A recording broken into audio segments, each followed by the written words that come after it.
Eh bien, bonsoir tout le monde, j'espère que vous allez bien. Quel plaisir de vous retrouver sur la chaîne Twitch des éditions Kana. Vous le savez, comme chaque mois, un live sur un focus autour d'un auteur. Et cette fois-ci, nous allons bien évidemment parler de notre très cher Togashi. Ça va être une émission remplie d'informations, d'annonces également. Vous allez voir, il va y avoir des petits trucs en fin d'émission.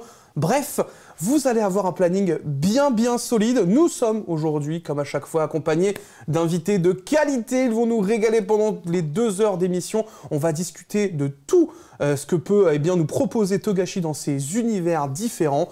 On a le plaisir d'accueillir Monsieur Valentin Paco, l'ami de toujours, celui qui est absolument partout en ce moment, avec qui j'étais d'ailleurs vendredi, incroyable. C'est ça, ouais. On se suit en ce moment. J'arrive à feinter les gens, ils m'invitent, c'est cool. Et oui, parce qu'en fait, il faut le savoir, hein, Valentin est l'une des plus grosses fraudes. C'est pas vrai, pas du tout, le mec est beaucoup trop fort. N'hésitez pas à le suivre sur son Twitter pour voir évidemment ses différents threads. Tu nous avais quoi là sur toutes les ventes de l'année, si les bilans annuels, ouais. Il manque encore 2-3 éditeurs. Si vous regardez cette émission, quand vous espionnez la concurrence, n'hésitez pas à m'envoyer vos chiffres. Je les attends, merci.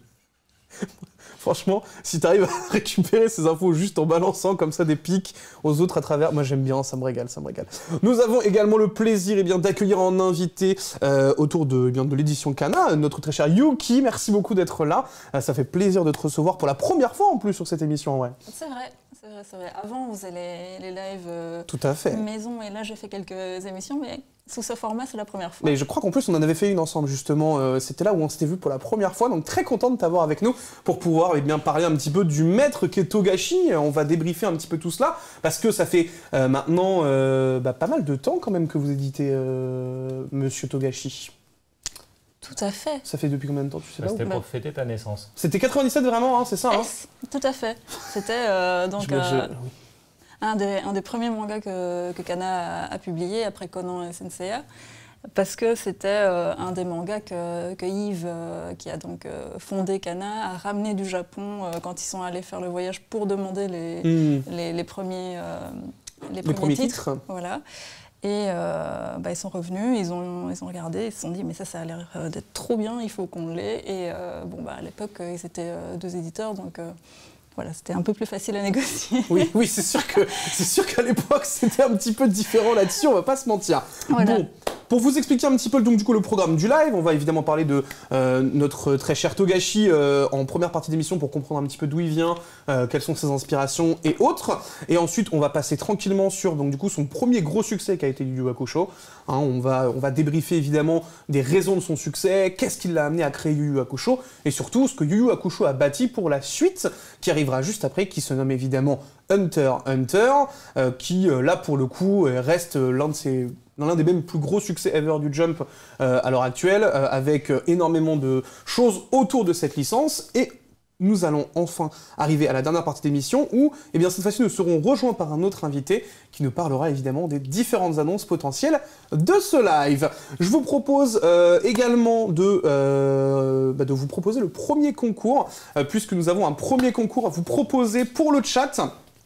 Et oui, cette fois, vous allez voir, on a un petit peu chargé le programme, puisque nous avons 2 figurines Nendoroid à gagner, que vous pouvez juste voir. Alors, je ne sais pas si on a un plan large sur le plateau, mais au pire, je vais les prendre. Ouais. Voilà. Nous avons donc du coup une Yusuke et une Kurapika, bien sûr, à gagner. Vous allez pouvoir évidemment repartir avec ça à la fin du live, donc n'hésitez pas à participer, c'est toujours des jolis petits cadeaux en plus. Un Nendoroid, c'est pas si...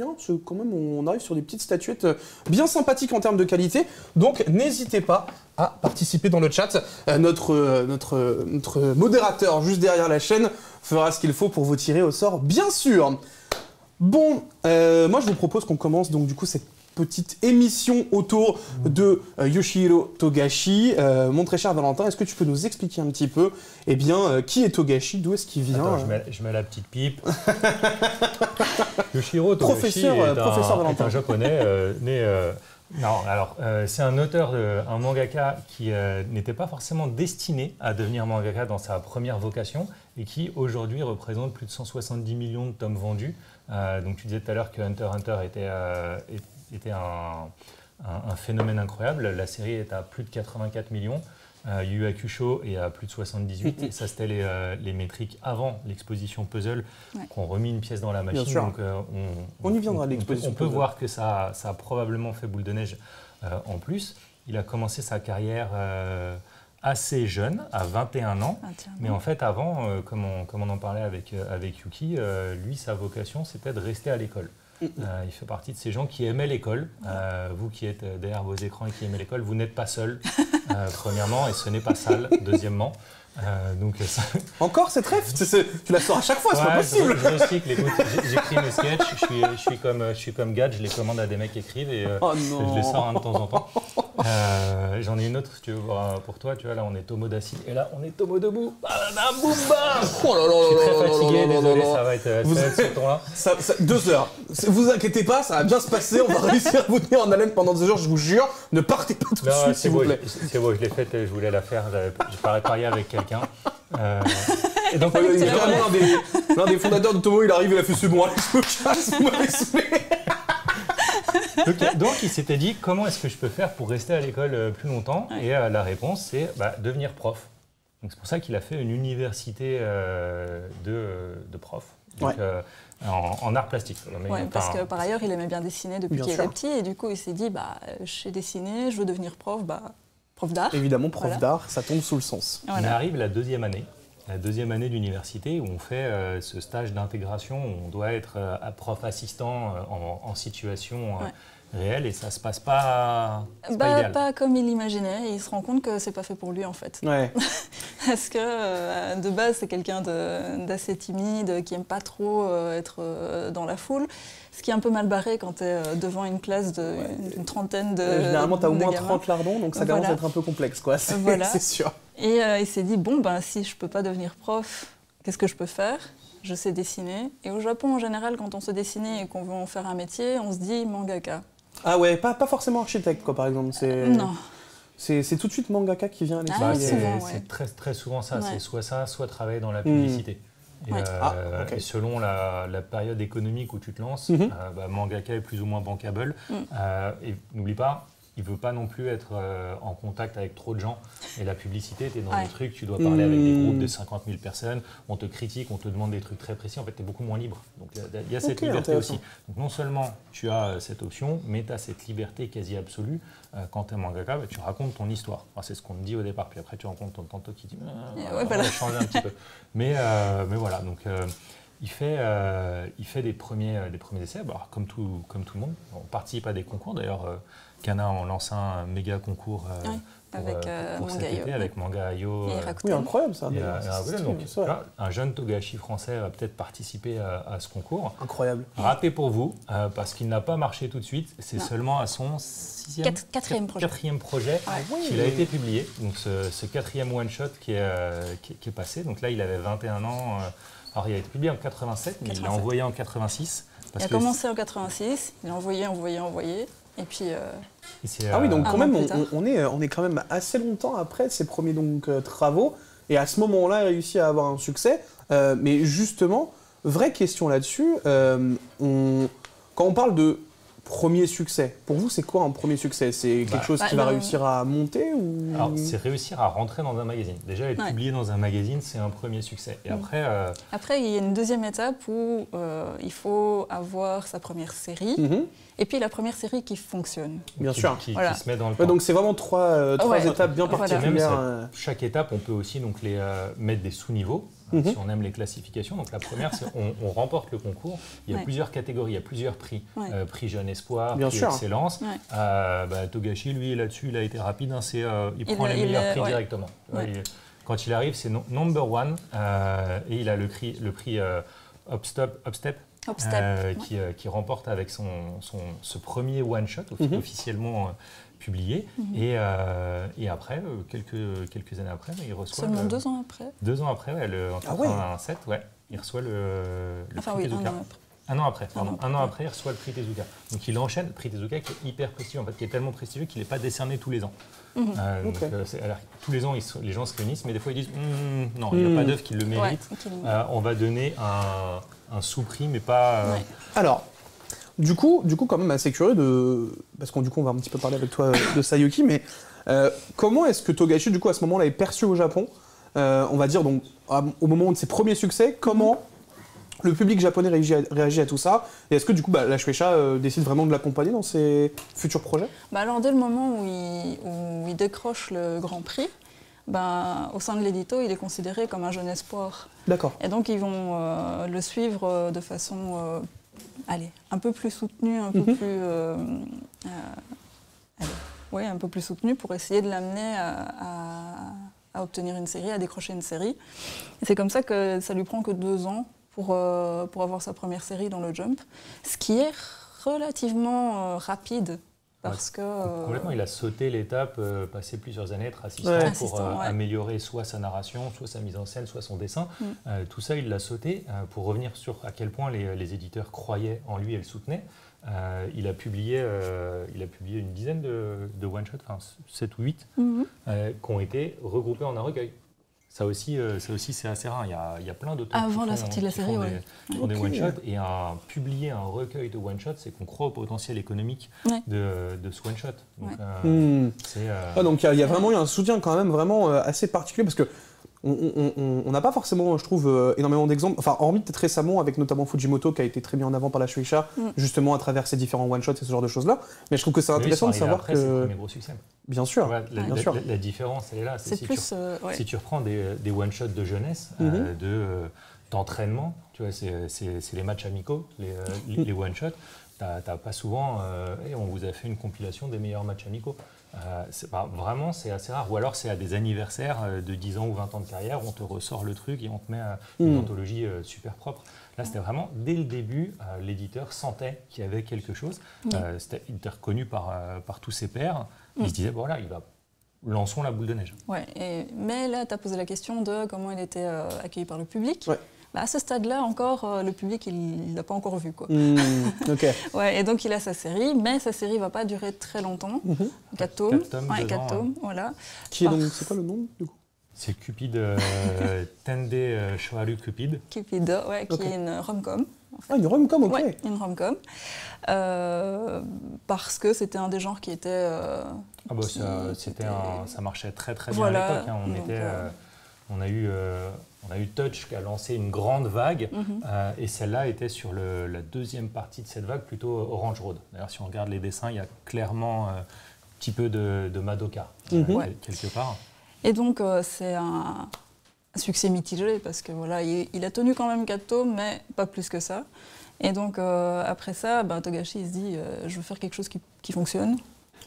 Et en fait, déjà, pendant Cupid, il était déjà en train d'analyser les tendances dans les sondages des autres séries dans le Jump, pour essayer de savoir qu'est-ce qu'il devait faire pour avoir une série qui fonctionne.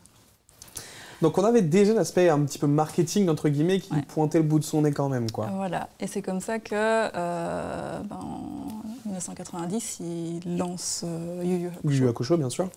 Yu Hakusho qui va connaître différents tons. Parce que dans un premier temps, vraiment le manga change.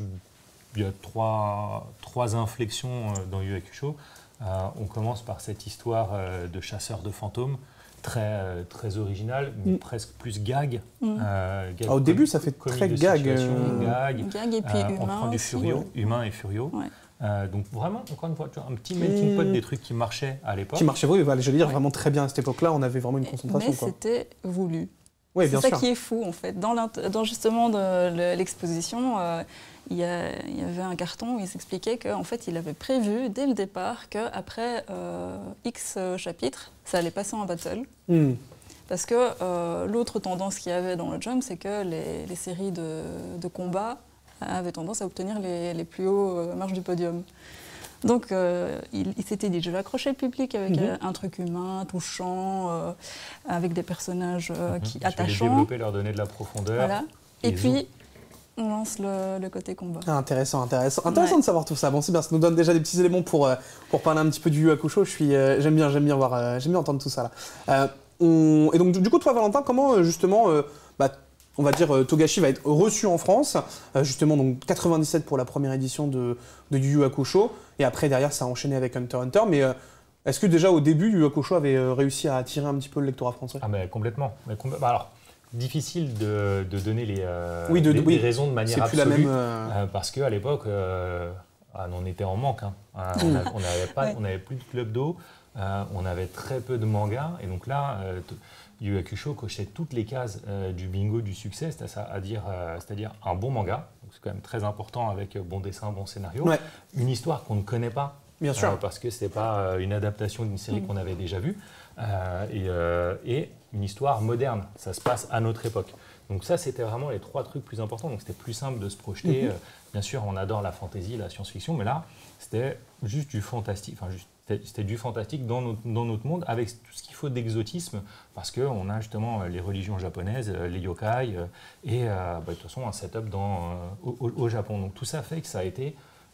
tout le monde voulait son fixe. Tout le monde voulait sa dose de Yu Hakusho, mais en même temps, à cette époque, je veux dire en toute sincérité, je pense qu'à peu près tous les mangas marchaient plus ou moins bien. Parce qu'en plus, il n'y en avait pas non plus énormément encore sur le marché. On voulait acheter tout ce qui sortait, au moins les premiers tomes pour tout tester. Et Yu Hakusho, ça fait partie des séries qui sont tout de suite imposées, dont on parlait beaucoup. Parce que comme tu as gentiment rappelé, nous, on était là à l'époque. Donc je n'ai rien dit, j'ai juste dit que j'étais né en même temps que le tome, c'est tout. Il n'y a pas de... on en parlait, on allait regarder sur le Minitel pour savoir les dates de sortie. Ce qu'il faut savoir aussi, c'est qu'on avait des plannings. Si vous avez cru que pendant la crise du papier, c'était dur de suivre les plannings, à l'époque, c'était encore plus dur.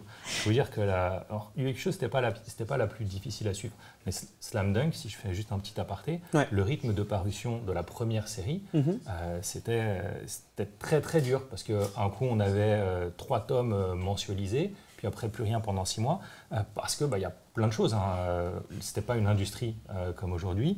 Il y a des temps de validation des process, c'était pas le même état d'internet, donc il fallait envoyer. On travaillait, on lançait on envoyait par bateau. On recevait le matos par des grosses caisses par bateau. On envoyait les exemplaires des pré-tirages pour approbation. Oui, donc du coup, ça mettait... en fait, il y avait une quantité de process avant. Complètement différent. Donc nous, on avait des sorties qui étaient un petit peu irrégulières sur Yu Hakusho. Et comme c'est un shonen, un manga très très bien écrit, on veut la suite très très souvent. Parce que les premiers chapitres se suffisent, mais à partir du moment où ils rentrent dans des arcs narratifs, tu commences à rentrer dans les tournois et ce genre de choses-là, tu vas avoir tout de suite tu veux savoir ce qui va se passer, et tu as vraiment envie. Et ensuite, on suit sa progression, on est en manque.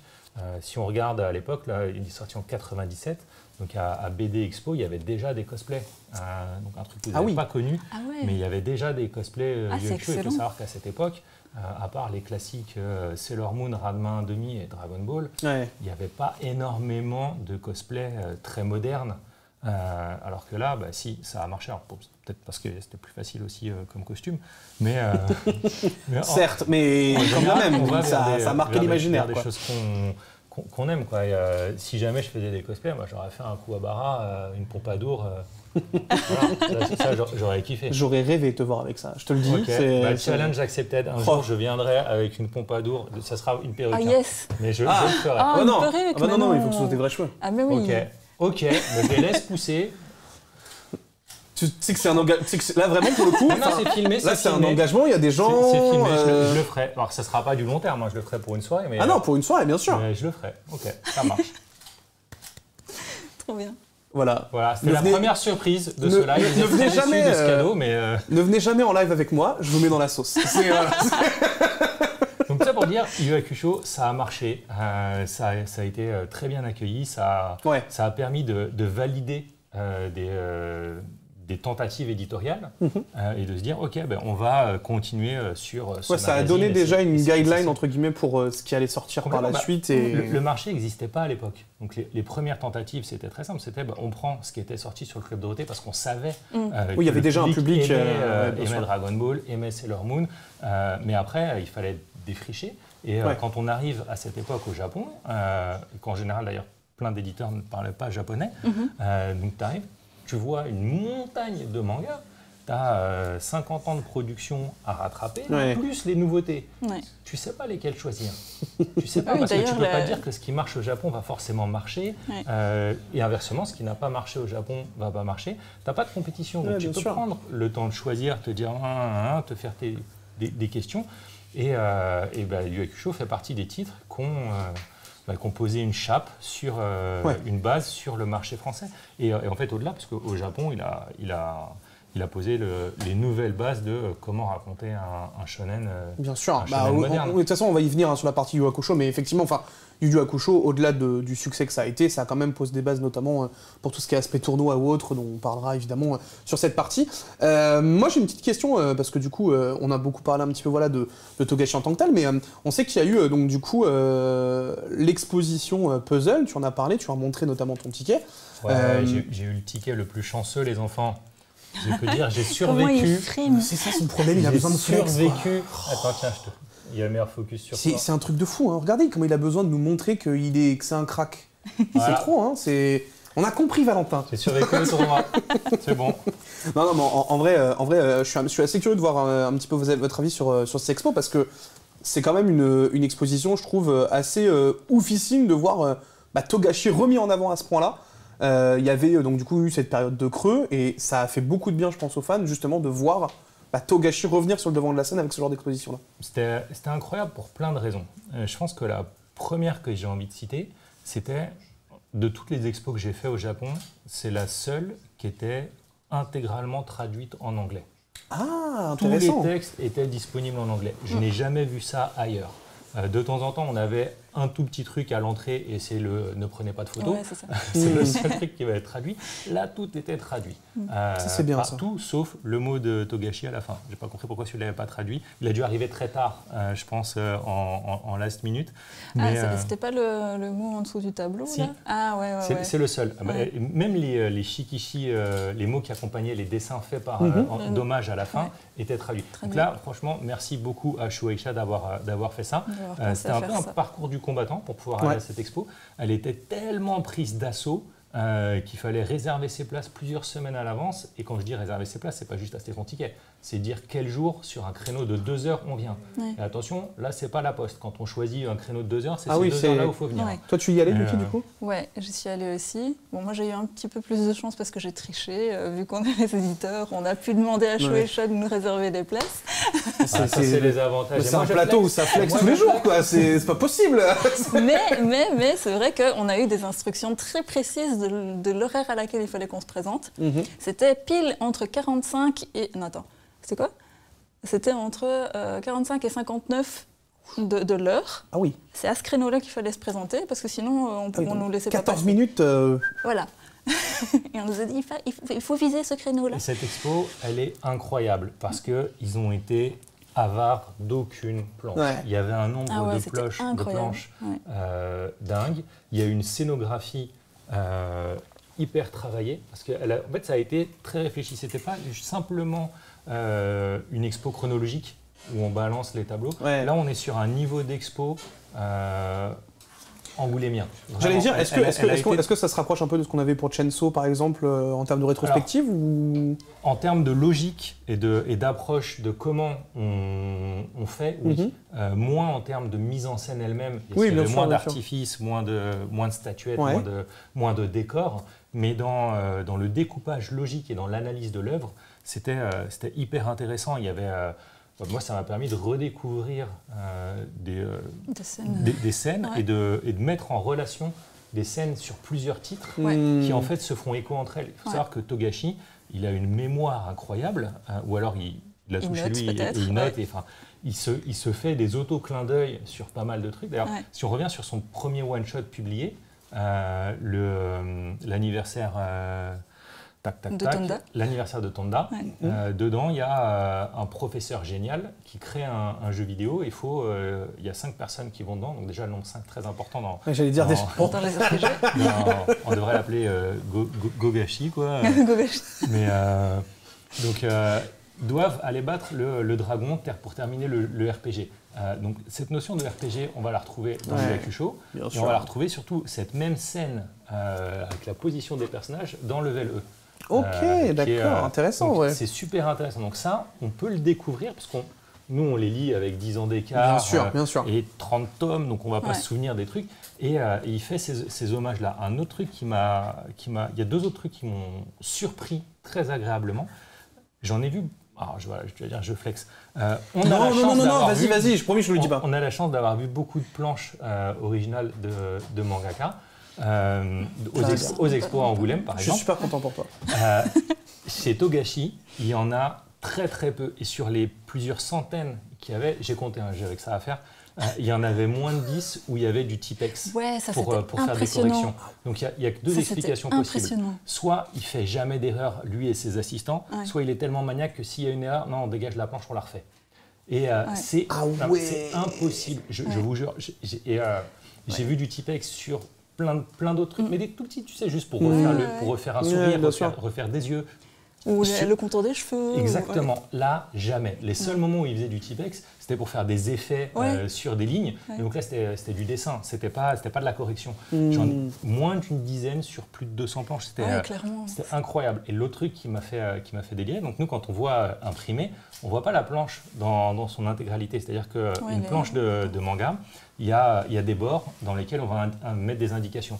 Donc très souvent, on va avoir des chiffres. En fait, les chiffres, c'est pour dire le pourcentage de dézoom qu'on veut pour pouvoir le publier dans le magazine ou en tant que cobone. Des fois, on indique les accroches de coupe, parce que comme c'est pas le même aspect ratio, donc c'est pas du 16/9 ou du 4/3, c'est pas les mêmes formes factors entre les différents magazines et les différents formats. Des fois, il faut couper un petit peu ou ajouter du blanc. Donc, il y a toutes ces indications-là.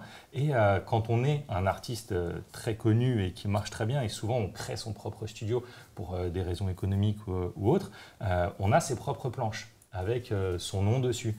Et ce qui est excellent avec les planches de Togashi, c'est que la moitié des planches, c'est les planches de sa femme. Oui, de Takeuchi. C'est l'hormone. Et ça, c'est incroyable. Donc, tu vois ton dessin là, et tu vois au-dessus avec le logo et la petite personnage. Ça, c'est super. Mais du coup, il envoyait ça à la Shueisha ? Oui, de toute façon, ils scannent, ils enlèvent les bords. Oui, très bien. Et qui peut dire quoi que ce soit un mangaka comme Togashi, on va pas dire. Ah non, ça, on est d'accord. Mais... Donc c'était, j'ai ça en stock, je les utilise. Et voilà, après, c'est une autorité publique qui les marie avec. Bien sûr, mais je trouve l'anecdote extraordinaire que ce soit. Enfin, qu'ils utilisent même son matériel en mode oh, mais c'est ça, bon, ça parle, on parle plus. C'est incroyable. Et c'est peut-être du coup le seul bémol de cette exposition, c'est qu'on n'avait pas le droit de faire de photos, donc on ne peut pas vous partager exactement ça, mais c'est compensé par un super catalogue. Ouais. Un catalogue incroyable, et là il y a des scans, donc c'est plus petit format, mais vous voyez bien le logo Sailor Moon. Et elle dure encore Non, c'était fini le 9 janvier. Ok. Non, ça va, je vous jure, ça va. je le vis super bien. Ah, mais je comprends, j'ai loupé les Expo Jump parce qu'à chaque fois c'est l'été et j'aime pas trop l'été. Donc, encore du flex, ça va? On s'arrête là? Mais non, on n'a pas pu y aller. Mais vous en avez vu, moi non. J'en ai pas vu une seule. Voilà, je mets Valentin dans la sauce et après je me fais bully par les invités, c'est parfait, on est bien, voilà. On va pouvoir enchaîner. T'as l'Expo 4 Size qui reprend. Ok, avec ça c'est intéressant. Avec les éditions 88 qui refont une deuxième vague. Ça j'aime bien. Oh. On va pouvoir peut-être y aller cette année, j'y crois. On va passer un petit peu sur quelque chose que je trouve assez intéressant, parce qu'il y a justement eu quelque chose tout récemment. Togashi est arrivé sur Twitter. Bon, à travers un compte mystérieux, nébuleux. Tu ne sais pas pourquoi son pseudo, j'ai jamais compris. Je pense qu'il s'est endormi sur son clavier au moment où il l'a fait. Mais... Non, connaissant, il y a une explication. C'est sûr et certain. Il nous la sortira dans 10 ans ou je sais pas quoi, mais il nous fera le truc façon Grid Island où il nous expliquera pourquoi ce pseudo. Pour moi, c'est sûr et certain. Ou alors il s'est vraiment juste endormi. Hein. Ça peut être les deux. J'ai beaucoup aimé quand même vraiment ton petit rictus de non, c'est pas vrai, je peux pas y croire. Là, t'alternes des majuscules, des minuscules, des chiffres et des lettres. Pour moi, c'est voulu. Mais ça ressemble aussi, il faut l'avouer, à un mot de passe généré automatiquement. Il peut être allé sur généralement un mot de passe de X chiffres. Et il s'est trompé. Et il a mis son mot de passe à la place de nom de compte. Ce qui est fou avec ça, donc c'est il crée ce compte et il le crée en fin de journée au Japon. Ouais. Et il publie le 24 mai 2022. ce tout petit bout de planche Mais en plus, avec son avatar. Oui, c'est vrai qu'il y a l'avatar. Sans ça, on ne peut pas... sans l'avatar, tu ne devines pas. C'est impossible. Déjà, sans l'avatar, tu ne devines pas. Et sans le premier qui légitime en disant « oui, c'est bien lui ». Donc un petit mangaka qui a juste 1,2 million de followers. Je ne sais plus le chiffre exact. Donc Yuzuki Murata, qui a travaillé avec lui, qui a échangé avec lui sur l'art de dessiner des mangas qui est publié chez Kurokawa. Ouais. Et donc lui, forcément, entre auteurs de génie, t'en profites, tu grattes la carte de visite et t'as le numéro. Bien sûr. Donc, là, il l'appelle. Il dit c'est toi? Allô? C'est toi le gribouillis là? En mode super kiss, il dit ouais, c'est moi. En mode c'est normal quoi. Ouais. Et au final, c'est le 3e compte le plus rapide de l'histoire à passer la barre du million d'abonnés. Ça a été. 3e compte. Et les 2 autres, c'est Barack Obama, donc quand même président des États-Unis, compte officiel qui passe sur CNN à la télé et tout ça, donc assez rapide pour choper des abonnés. Et le 2e, c'est une nana qui a fait l'équivalent américain de la Starac ou je sais plus quoi. Donc pareil, oui, je vois qui était passé à la télé et qui a dit en direct, je crée mon compte. Donc là, c'est aussi le million de followers qui arrive rapidement. En plus, moi je trouve que ce que j'ai beaucoup aimé, c'est ce jeu de piste où du coup, tout le manga game sur Twitter s'est réveillé un matin, a vu le truc, a fait... C'est le vrai, c'est pas le vrai. Et toi t'es là en mode non mais c'est du fake. En fait, t'as trop du mal à y croire. Tu vois les rumeurs qui commencent. Et puis tu vois arriver le tweet de Murata et tu fais non sérieux. Et là d'un coup t'as plein d'autres auteurs qui commencent à tweeter en mode oui c'est lui et toi t'es là en mode et je peux vous comment dire, ah non moi j'étais en train de surveiller. J'avais envoyé un message à Yuki directement. C'est lui, c'est pas lui. Et moi, le peuple veut savoir. Et moi en fait j'étais en train de regarder les abonnés de Twitter, en train de rafraîchir pour voir si le Jump arrivait dessus. Voilà, s'il était suivi par un compte officiel. Ou un des éditeurs du Jump, tu vois. J'étais en train de rafraîchir. Il y a eu ces followers-là ou pas non, finalement, c'est arrivé le lendemain. Le lendemain, et il y avait déjà eu donc Murata qui avait dit oui. Et il y avait même Comic Nathalie qui avait confirmé. Appelé le Tanto. Non, ils avaient appelé le service des relations publiques de Shueisha. Et en fait, les relations publiques de Shueisha ne savaient pas. Donc vraiment, il a fait ça en sous-marin, quoi. Il a fait sans prévenir personne, quoi. C'était genre, ok les gars, je vais me créer un compte Twitter. Mais en fait, ce qui est marrant, c'est que vraiment, c'est tellement longtemps après tous les autres. Ouais. C'est vraiment d'un coup, il se dit. Et puis out of nowhere, en plein milieu de la nuit au Japon. Puis voilà, on était avec une photo floue. Avec une photo floue, c'est vrai que c'est important de préciser quand même. 2 ans et demi sans nouvelles. Oui, parce qu'on n'avait strictement aucune information officielle depuis. Zéro. Et nous, à chaque fois qu'on voyait Shueisha, à chaque fois qu'on avait l'occasion, on était là. Et Togashi, comment il va? On sait pas. Voilà. Ok. Ouais, voilà. Ce qui alimente en plus plein de rumeurs, parce que tu te demandes ce qu'il a. Alors, de toute façon, ça a été un truc, ça a été une arlésienne pendant des années et des années, jusqu'au jour où on a enfin eu là récemment une communication officielle nous disant et nous expliquant un petit peu plus les choses. Donc en tout cas, Twitter, énorme dinguerie quand même, 3 millions. C'est incroyable. Il a fait 1,3 million en moins de 24 heures. Et donc du coup, en 24 heures, il était aux 2 millions, je crois. Je crois que c'était plus en 12 heures. Je crois que c'était les 2 millions en une journée complète, effectivement. Bref, c'est dingue. D'ailleurs, il continue de poster. Là, récemment, il en a reposté, on est d'accord. Il vient de reteaser un chapitre. Il a déjà fini un chapitre. Parce que du coup, ça permet quand même de bloquer quand même beaucoup de rumeurs un petit peu bêtes, comme quoi il y avait justement eu la licence du côté de la Shueisha qui avait été mise en archive. Donc du coup, tout le monde était en mode. C'est fini, on l'arrête. Non, frère, évidemment que non. Ça c'est une fake news ou mauvaise interprétation du règlement. Le seul truc, c'est que quand tu es officiellement en pause, tu sors pas la série parce que tu sais pas quand elle va revenir. Mais quand tu sais et que c'est garanti qu'elle peut pas assurer un rythme hebdo, tu l'enlèves des listes pour qu'elle revienne en rythme hebdo. La seule question qui va se poser, c'est est-ce qu'à chaque nouveau chapitre, ça sera dans tel magazine ou pas? Est-ce que, vraie question par contre en vrai, est-ce qu'on peut croire potentiellement à l'arrivée du coup de ce genre de choses-là sur notamment Manga Plus? Parce qu'on sait que c'est quelque chose qui peut être intéressant pour les auteurs aujourd'hui. De toute façon, Manga Plus, Enfin, donc Jump Plus. Enfin, oui, pardon, sur Jump Plus, pardon. Pour la version japonaise, Jump Plus même reprend des choses qui sont publiées dans le print. Donc il y a des exclus qui sont numériques only avec des rythmes de parution différents. Donc 10 jours. Mais d'ailleurs, c'est la politique en fait du Jump Plus, c'est de donner plus de souplesse aux auteurs pour le rythme de publication. Et donc, pour le nombre de pages aussi. Ouais, ce qui est super intéressant, même si Togashi est hyper régulier dans sa manière de travailler avec 19 pages. Ouais, donc effectivement, la probabilité, la plus grande probabilité qu'il y a, c'est qu'il arrive sur le Jump Plus. Donc c'est intéressant. Non, mais voilà, on a encore zéro confirmation. Non, on a zéro confirmation. Voilà, c'est juste pour avoir un petit peu votre vision de la chose, parce que vu qu'on sait que c'est quelque chose qui arrive de plus en plus en ce moment, on peut se dire que ce serait peut-être mieux pour le soulager vis-à-vis de ses soucis de santé ou ce genre de choses-là, et d'être tranquille là-dessus, comme ça au moins ça se passe bien pour la série. On va pouvoir enchaîner tranquillement sur la première série dont on va parler, qui est donc du coup Yu Yu Hakusho. Je te laisse me passer le premier volume, comme ça. Je vais prendre celui-là parce que j'avoue que je trouve ça quand même assez rigolo de me dire que ce tome à mon âge. C'est quand même un truc de fou. Donc ça, c'est donc vraiment la première édition française de Yu Yu Hakusho. Toute première. Donc tu l'as dit, arrivée en 97. Est-ce que tu peux un peu nous expliquer du coup comment la série a vécu au Japon? Parce qu'on a un petit peu parlé du succès grandissant de Togashi au fur et à mesure des années, et que vraiment Yu Yu Hakusho a été son premier gros succès qui a généré X millions de ventes. Mais derrière, on sait que ça reste quand même une licence qui continue de fructifier, qui continue de sortir différents produits dérivés ou ce genre de choses-là. Est-ce que tu peux nous parler un petit peu de tout ça? Oui, donc comme je le disais tout à l'heure, il commence la série en 90, tout pile, pas très longtemps après avoir terminé sa rom-com.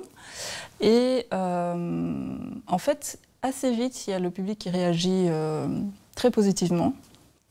Et les ventes ne font que augmenter. Dans le classement, il est toujours dans le haut du classement.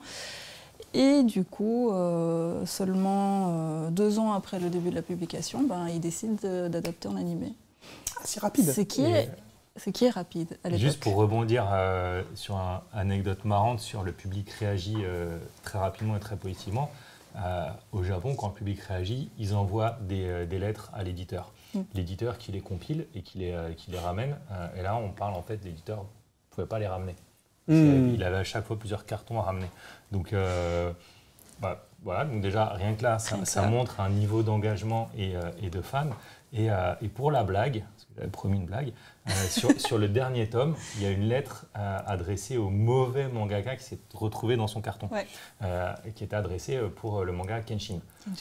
Et donc, l'assistant de Togashi, à chaque fin de tome, quand le volume sortait, donc 6 ou 8 mois après qu'ils aient fini de travailler ensemble, parce qu'ils travaillaient ensemble pour la prépublication, donc ils se retrouvent pour célébrer la sortie en tankobon, et Togashi lui dédicace les tomes. Et donc ce tome-là, pour la blague, il lui a fait un Kenshin dessus. C'est un truc incroyable.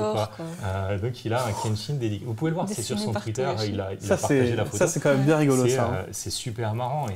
Il n'y a qu'un mec comme Togashi qui peut, ne pas se vexer, 2, trouver ça rigolo, dire vas-y, je te fais le Kenshin, let's go, quoi. Et limite, il aurait pu faire un spin-off dans le week-end en disant attends, j'ai trouvé une histoire marrante, ils se font enlever par des aliens et bam bam bam. Donc je trouve ça super rigolo, mais même c'est là, intéressant. tu vois, il y avait encore des cartons parce que ça arrivait par carton. Donc, oui, bien sûr. De toute façon, après, maintenant ça arrive par tweet, mais avant c'est vrai que c'était vraiment par carton. Donc du coup, tu disais donc l'animé qui arrive 2 ans juste après. Quand même assez rapide pour du coup une production de cette ampleur-là à la limite. Oui, très rapide et très quali. Enfin, moi je vais pas regarder en fait l'animé, en vrai. Donc je sais pas. Mecha Mecha, tu connais pas l'opening quand même? Non. Aïe. Très bon. Écoute, on a les rêves quand même. Tu te doutes bien, mon frérot. Quand même, on a taffé un petit peu cette émission. Mais donc du coup. Et avec l'animé, ça explose. Ça explose évidemment. Ça explose. Et on peut dire aussi pourquoi, mais une des premières raisons pour lesquelles ça explose, c'est on sait que les magazines sont genrés. Donc le magazine de prépublication est lu principalement par des garçons. l'animé est diffusé à tout le monde et il n'y a pas de « Ah, t'es une fille, achète pas le Shonen Jump ». Il y a un lectorat féminin qui est arrivé en masse parce que tu as des personnages comme, déjà, Yuzuki lui-même est plutôt beau gosse, mais c'est les 2 premiers démons qui ramènent, qui sont incroyablement classe, charismatiques, androgynes, et pareil, des beaux gosses, des ikemen. T'inquiète pas, dans le chat, ça hurle déjà Kurama. Hein, voilà, il n'y avait pas que Kurama, il y avait Hiei. Hiei a sa grosse. C'est marrant, je crois que tu as un préféré, Yuki. Non. Moi, je suis team humain. Non. Soyons simples. Ah bah oui, toi, non mais de toute façon, ça on avait bien vu, t'en fais pas. Mais d'ailleurs, l'anecdote avec Hiei, vous la connaissez? Non. À la base, donc quand il a fait apparaître il devait pas rester. Kurama et Hiei, il avait prévu que Kurama reste, mais pas Hiei. C'est pour ça que tout au début... Il est tellement populaire qu'il était obligé de le garder. Ouais. Mais c'est pour ça que tout début, quand il apparaît, il a un design à la con. Il n'est pas très fini, en fait. Ouais, c'est vrai. Il y a un bon gros whip dessus, quoi. Voilà. Mais le sondage de ce chapitre-là où il apparaît a tellement attiré l'attention sur le personnage qu'il a été obligé de garder le personnage, comme disait Valentin. Et après, c'est devenu un des personnages centraux, clés du récit, parce que il avait tellement du succès que... Incroyable, en vrai. Ouais. Donc ça, évidemment, ça passe par des réunions éditoriales aussi, j'imagine. Il doit y avoir des discussions quand même avec son Tanto juste avant. Ouais, mais là, c'est vraiment le pouvoir du lectorat. C'est vraiment le lectorat qui a réussi à sauver ce personnage. Incroyable, en vrai. Donc du coup, on parle de l'animé. Il y a donc du coup, évidemment, à ce moment-là, on le sait, de toute façon, quand un animé qui sort, c'est moult produits dérivés par la suite.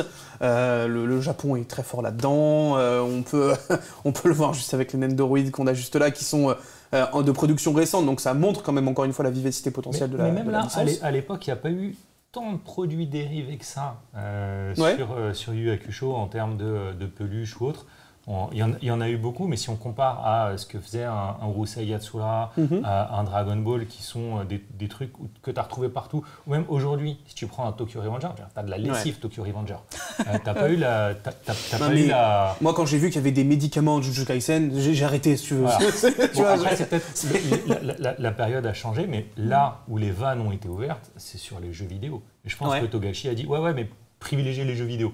Et il y a eu des jeux vidéo de dingue. Le jeu de semi-combat Janken sur NEC, il est formidable. C'était un kiff de voir ces animations. Enfin, c'était incroyable. Et ça, c'était plaisant. Je pense qu'il a dû y passer du temps. Je me doute bien. Mais après, il y a la qualité intrinsèque de la série aussi qui a fait que ça a marqué toute une génération de gamins. Bien sûr. Qui après sont devenus des mangaka. Bon, ça, évidemment, on le sait, qu'il y a eu une influence gigantesque de ce côté-là. Et en vrai, tu as raison de le mentionner, je trouve ça très intéressant. Particulièrement vers la fin, on va essayer de ne pas spoiler, mais l'arc Sensui, on ne dira rien de plus que ça, prouve qu'on peut s'adresser de manière plus adulte au lectorat du Jump et lectorat des tomes reliés après. Prouve qu'on peut sortir du tout noir, tout blanc, du manichéisme basique de la lutte du bien contre le mal et tout simple, donne des raisons aux méchants d'être méchants, et du coup, de leur point de vue, ils ne sont pas forcément méchants.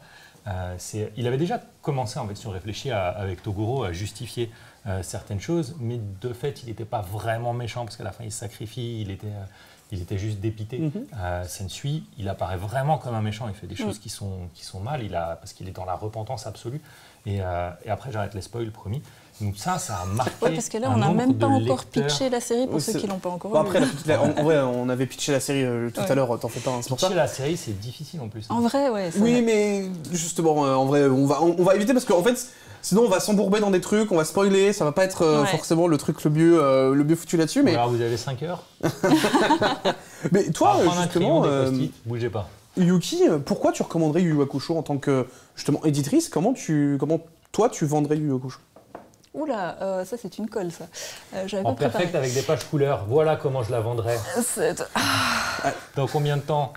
Je ne suis pas... C'est pas moi, hein. Vous, si vous êtes témoin, je ne suis pas responsable. On n'a pas encore planifié, mais on va le faire. Voilà, c'est très important. Mais c'est pas encore planifié. Ça me va. J'aime bien. Déjà, au moins, ça ne ferme pas. Merci Valentin de détruire mon runner. Tu peux compter sur moi. Non, mais du coup, en vrai, qu'est-ce qui, toi, t'a particulièrement plu dans Yu Yu Hakusho à l'époque? Bah alors, effectivement, je crois que quand j'étais ado, ce qui m'a tout de suite happé, c'est le charisme des personnages qui agissent avec des principes très marqués et ils ne dévient pas de ce principe. Ouais. Ce qui est la qualité de la majorité des shonen qui sont vraiment prenants, Naruto, Luffy, enfin... Tous les grands héros de shonen, c'est la qualité qu'ils ont, c'est qu'ils ont un principe et ils ne dévient pas. Ouais, je suis d'accord. Et ici, ce qui était super chouette quand j'ai découvert la série, c'est qu'il n'y avait pas seulement le héros qui avait ça, mais aussi tous les personnages qui l'entourent et qui parfois vont être en conflit avec le héros et parfois vont le soutenir et le pousser dans le bon sens parce qu'ils ont une complémentarité et une envie de soutenir ce héros dans son ensemble, dans toute son aventure en fait. Il y a un vrai accompagnement qui était fait. Ouais, et effectivement, deuxième point, c'est ces antagonistes hyper charismatiques qui apparaissent à partir du fameux tournoi. Enfin non, déjà avec l'apparition de Kurama Hiei, c'était déjà l'amorce. Ouais, et puis après les autres aussi, mais surtout dans le tournoi où il y a plein d'adversaires tellement attachants, touchants, qui font peur, voilà, ils arrivent à avoir chacun leur personnalité et chacun peut trouver le personnage qu'il apprécie. Tout le monde peut avoir un personnage préféré, je suis d'accord. En fait, tout le monde ne va pas forcément aimer que Yusuke. Voilà. Tu peux vraiment te lier à d'autres personnages, c'est totalement réel, c'est la vraie force de l'œuvre, je trouve. Et il est même pas... parce que dans plein de séries, on décide de faire que le héros va être le marqueur de progression principal. Yusuke, il évolue, forcément. Bien sûr, ça reste le héros principal, il faut le faire évoluer quand même. Il level up, il gagne en pouvoir, mais il ne gagne pas en pouvoir à la même vitesse que les autres. Et ce n'est pas forcément lui qui prend le rôle, tu sais, on dit un capitaine tire les autres avec lui. Il y en a d'autres qui vont évoluer plus vite. Par moment, il va devoir rattraper du retard. Et ça aussi, c'est super intéressant, parce que ce n'est pas quelque chose qu'on a vu de suite. D'habitude, quand tu veux faire ça, quand tu veux mettre mal à l'aise le personnage principal, tu ramènes un personnage extérieur qui va être tout de suite 10 niveaux de plus et lui mettre une branlée. Là, il va dire ok, je vais m'entraîner, je vais dans la salle de l'esprit du temps et je reviens. Et là, non, là, tu as tout ça. Et même quand il va avoir atteint un certain niveau où tu dis voilà, tu es super guerrier, plus personne peut lutter contre toi, mais il a trouvé un moyen super intelligent de te ramener des antagonistes sans aller dans cette surenchère de j'ai des muscles plus gros, j'ai plus de puissance que toi. Et ça aussi, c'est génial. En fait, à aucun moment, il étire l'histoire et t'amène à t'ennuyer. Ouais. Et justement, pardon, excuse-moi. Je voulais juste avoir un petit peu votre avis là-dessus parce que est-ce que du coup, vu ce que tu avais dit tout à l'heure, que sa première série c'était une rom-com, est-ce que justement on a un petit reliquat en fait de Yu Yu Hakusho quand même de cette envie de remettre de la romance ou pas du tout? Il voulait vraiment faire autre chose avec Yu Yu Hakusho. Voilà, elle est très parce que justement, on sait qu'elle est vraiment loin, mais est-ce que justement c'est quand même une... Mais du coup, je pense que dans Yu Yu Hakusho, il a été obligé de mettre cet élément-là, qu'il n'avait pas vraiment envie. Ouais, ok. Et que c'est pour ça que ça reste en fond et que c'est pas vraiment traité. Ok, voilà. Ça me va, j'aime bien cette réponse, j'aime bien. Alors du coup, évidemment, on va passer un petit peu à un sondage du chat, mais... vous, le chat, comment on vous positionnez vis-à-vis de Yu Yu Hakusho? Est-ce que c'est une œuvre qui est dans votre panthéon ou bien il y a d'autres potentielles séries de Togashi qui rentrent dans celui-ci? On est assez curieux, ça va partir dans le chat dans quelques instants et on reviendra dessus pour donner les résultats bien sûr. Bon, du coup, tu as squeezé ma question concernant la Deluxe, merci. J'avais pas vu, il y avait dans le fil conducteur, désolé. Oui. Non mais c'est pas grave, c'est pas grave. Il n'y avait pas mon nom en fait, du coup j'ai lu que l'endroit où je devais parler. Oui, c'est bien le problème, Valentin. Comme ça, spoiler alert. On se taquine, mais on s'aime vraiment beaucoup, je vous jure. On coupera au montage. Je vous laisse tous les deux. Ah non, oula, attention, hein. Ne partons pas non plus. Mais en vrai, moi je suis très content que tu sois là, tu nous donnes aussi ta vision des choses et c'est le principal. Et justement, on va revenir un petit peu là-dessus, mais Je suis quand même assez curieux de toi avoir ton avis vis-à-vis bien quand même de la Star Edition, parce qu'on sait que même si ça a été quelque chose qui a été un peu décrié du côté de certains et ce genre de choses-là, moi je trouve quand même que c'est une belle remise en avant de Yu Yu Hakusho. Et ça, c'était un but que les gens n'ont pas forcément compris, parce qu'en fait, avant de passer sur justement potentiellement quelque chose de... Déjà en tant que maniaque, quand dans ta bibliothèque, ton papier il a vieilli, même sans le mettre à l'exposer au soleil, il jaunit, il vit comme ça, tu es content de le remplacer. Tout à fait. Après, tu as plein d'autres choses. Je vais me faire vraiment la défense. Et vous avez entendu mon amour pour la Perfect. Oui, on l'a. Non, mais c'est bien, c'est bien. Il y a plein de raisons pour avoir fait cette Star Edition. La première, c'est Yu Yu Hakusho avait un certain âge. Tout à fait. Et n'était plus porté par un animé en cours. Il n'y a pas de remake de l'animé. Et d'ailleurs, Vitel, tu peux remontrer le tome 1, là, les pages intérieures. Alors, dis-moi. En fait, on a il y a progressé. Un truc assez évident qu'il fallait modifier là-dedans. Franchement, je vois pas de quoi tu parles. Hein. C'est. Par contre, en vrai, c'est vrai que tu sens quand même que. Voilà, donc là, vous avez une différence. Normalement, vous allez la voir tout de suite, la différence. Hein. Voilà, vous voyez les bulles? Bon, vous avez vu. Voilà. Maintenant, on prend la nouvelle édition. Bon, étonnamment, c'est un peu plus visible quand même. Hein. C'est un petit peu plus lisible. Voilà, les premiers tomes, ils avaient, enfin non, toute la série en fait, ils avaient été publiés à une époque où on travaillait encore sur des films. Ouais. Donc c'était imprimé sur des films. Et il y avait quelqu'un qui, à la main, écrivait les dialogues dans les bulles. Ça devait être tellement long.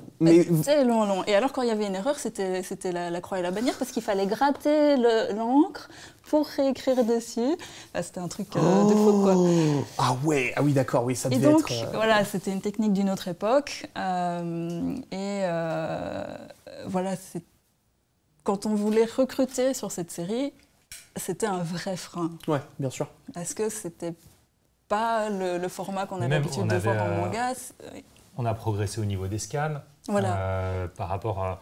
Donc, comme c'est prépublié dans des magazines, il y a cette première étape où ils scannent un peu rapidement, ils corrigent vite fait les couleurs, et en fait ils font un rescan quand ils sortent en version tankobon.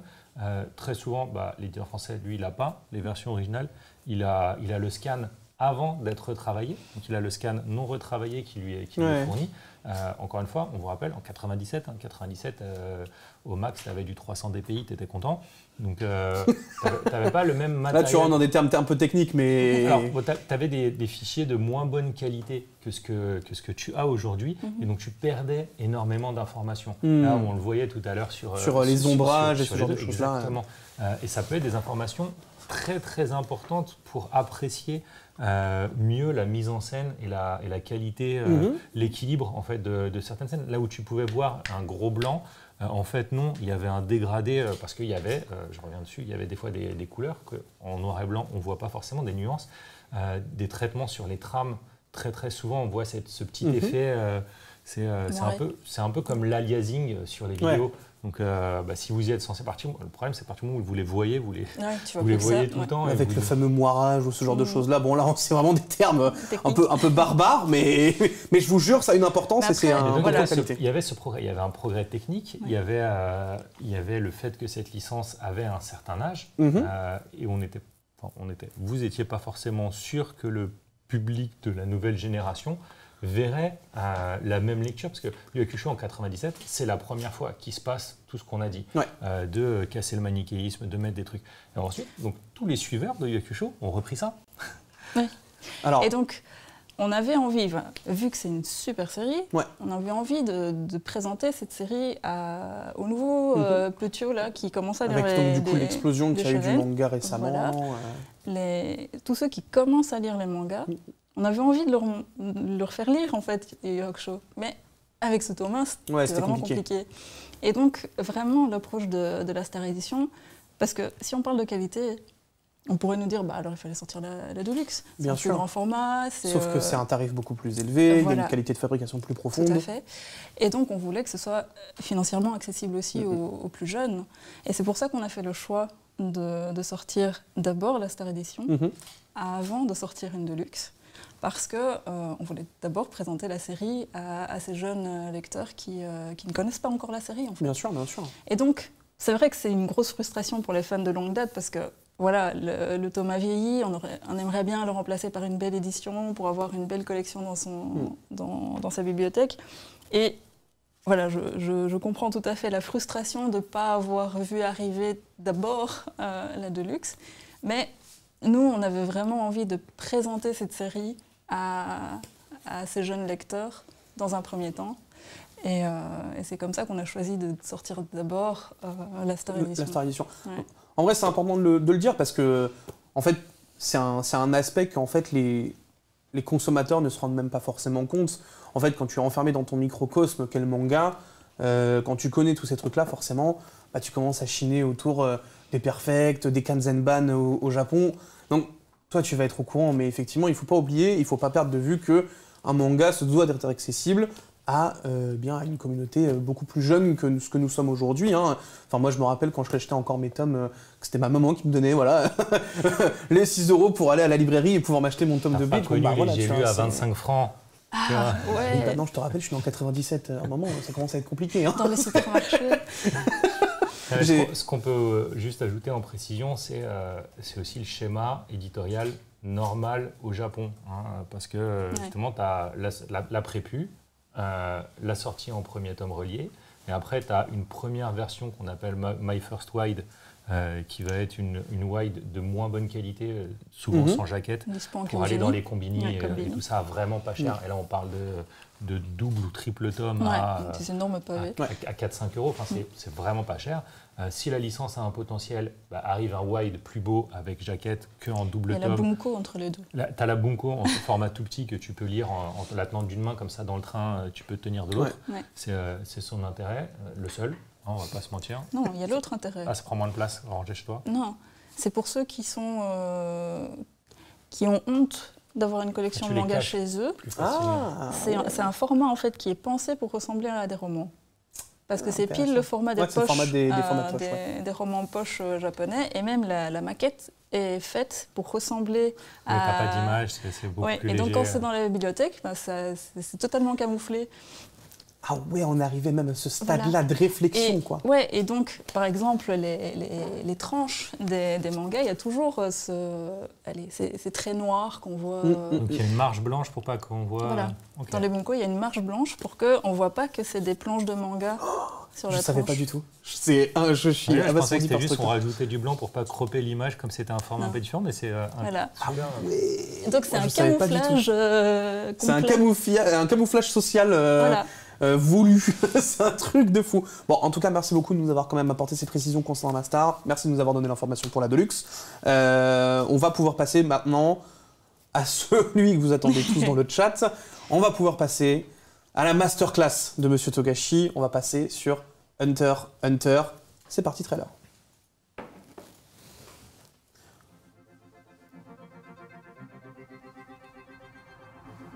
Je suis désolé Nathan, je zappé le premier trailer dans le flow de la discussion. Yuki.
Et voilà, vous avez pu voir un petit peu donc du coup ce tout nouveau trailer qui vient d'arriver pour la sortie du tome 37, nommé une histoire X, un héritage. Je trouve ça assez joliment fait en plus, je trouve ça vraiment ultra symbolique de voir en fait tout simplement les âges qui sont passés entre la sortie du tome 1 et la sortie du tome 37. Yuki, tu étais donc du coup sur le tournage de ce spot. Est-ce que tu peux peut-être un petit peu nous en parler et de pourquoi vous avez voulu mettre à ce point-là justement l'héritage de Hunter au centre de celui-ci? Avant tout, on voulait faire un hommage aux lecteurs et remercier tous les lecteurs pour la patience dont ils font preuve pour soutenir cette série, parce que, faut pas le cacher, ça fait quand même quelques années qu'on attendait la suite. Ça fait un petit bout. Voilà, et donc non seulement fêter le retour, mais aussi dire merci en fait à tous les lecteurs qui continuent à être là, qui continuent à aimer la série, à soutenir la série, à soutenir Togashi en achetant les volumes. Et donc on s'est dit, au lieu de faire un bête trailer classique, on va faire quelque chose qui met en scène les fans. Ouais. Voilà, et d'essayer de remettre en situation un peu ce qu'on a tous vécu, d'essayer d'évoquer tous ces souvenirs chez les fans. Et c'est pour ça qu'on a fait le choix de faire une vidéo comme ça. En tout cas, du coup, tu me disais en off, mais l'acteur était fan même de la série. Oui, c'est ça. Donc, quand ils ont fait le casting, ils nous ont raconté l'anecdote. En fait, lui, il est arrivé de super loin. Je ne sais plus, je crois que c'est dans le sud, alors que le studio il est à Paris, quoi. Et pour le casting, il s'est déplacé exprès parce qu'il voulait faire ce rôle, parce qu'il adorait Hunter et que ça le bottait à fond. Et comme vous voyez dans la vidéo, il y avait une particularité pour le casting, c'est que le personnage principal, il fallait qu'il soit crédible en tant qu'adulte d'une trentaine d'années, mais aussi en tant que jeune adulte, quoi. Voilà. Et lui, c'était un des rares acteurs qui a accepté de se raser complètement pour le tournage. Alors qu'il a une belle barbe, là. J'allais dire, oui, en plus, il avait une belle barbe, quoi. Ouais. Je l'aurais pas fait, je vous le dis. Oui, et du coup, en fait, pendant le casting, il y a beaucoup d'acteurs qui ont dit « Ah, non, si je dois faire ça, ça va pas être possible. » Tu me demandes ça, une barbe comme ça, c'est 8 ans de travail. Mais non. Ah oui, c'est je t'en fais pas, je t'apprendrai. Pour un pompadour, ça ira plus vite, heureusement.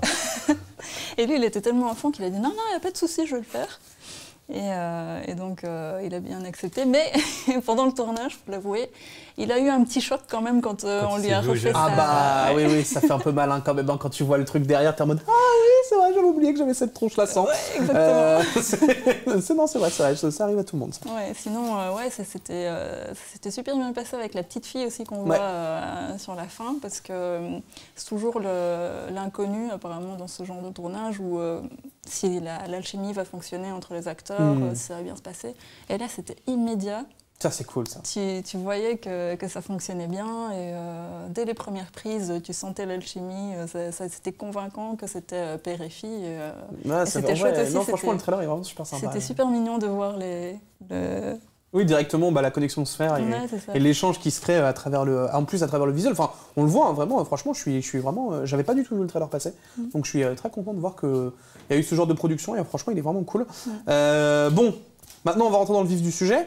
Merci beaucoup, Yuki, pour toutes ces informations concernant ce tournage et ce trailer. Est-ce qu'il est dispo sur YouTube ? Oui. Le trailer, il est dispo sur YouTube, donc vous pourrez le remater si vous êtes un petit peu curieux. Valentin, on va te donner évidemment la charge de nous pitcher ça. Ressors-nous ta pipe du professeur Paco. Alors c'est très très compliqué, parce que je pense que c'est peut-être le manga le plus vraiment le début. Ok. Ouais. Alors, ça reste très compliqué quand même. Mais je vais faire la manière simple. Pas tant que ça. Si. Alors, c'est une histoire d'aventure où on a un enfant orphelin qui va partir à la recherche de son père. Voilà. C'est la version très très simple. La version plus complète. On n'est pas obligé d'aller dans le plus complexe si tu veux. Ok. Tu vois, comme ça, non mais... C'est une aventure où en fait le lecteur va vivre encore plus d'aventures que le protagoniste, parce que Togashi nous emmène pas dans un univers, mais il a son multivers à lui tout seul. Dans son propre manga. Dans son propre manga, sans changer de dimension. Il change de tonalité, il change de style, il change de rythme.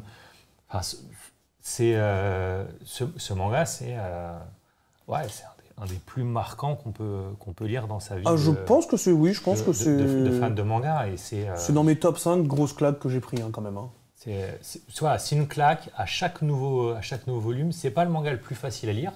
Parce que c'est très verbeux. Mais puis même très souvent, c'est exigeant. Il y a des risques de se perdre si on le binge, parce que c'est hyper dense. Au-delà même du verbeux, le nombre d'informations qui passent dans le dessin, dans la mise en scène, c'est juste incroyable. Alors, voilà, on va s'arrêter sur cette planche.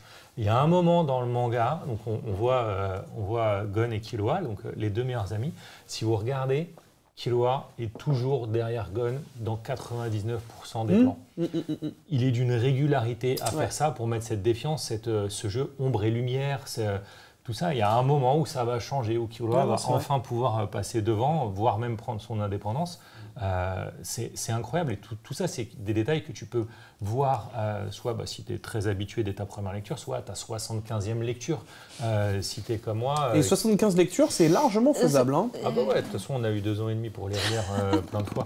Non, mais en vrai, à chaque volume, tu relis au moins 3-4 volumes avant pour te remettre tout l'arc en cours, parce que c'est toujours un plaisir.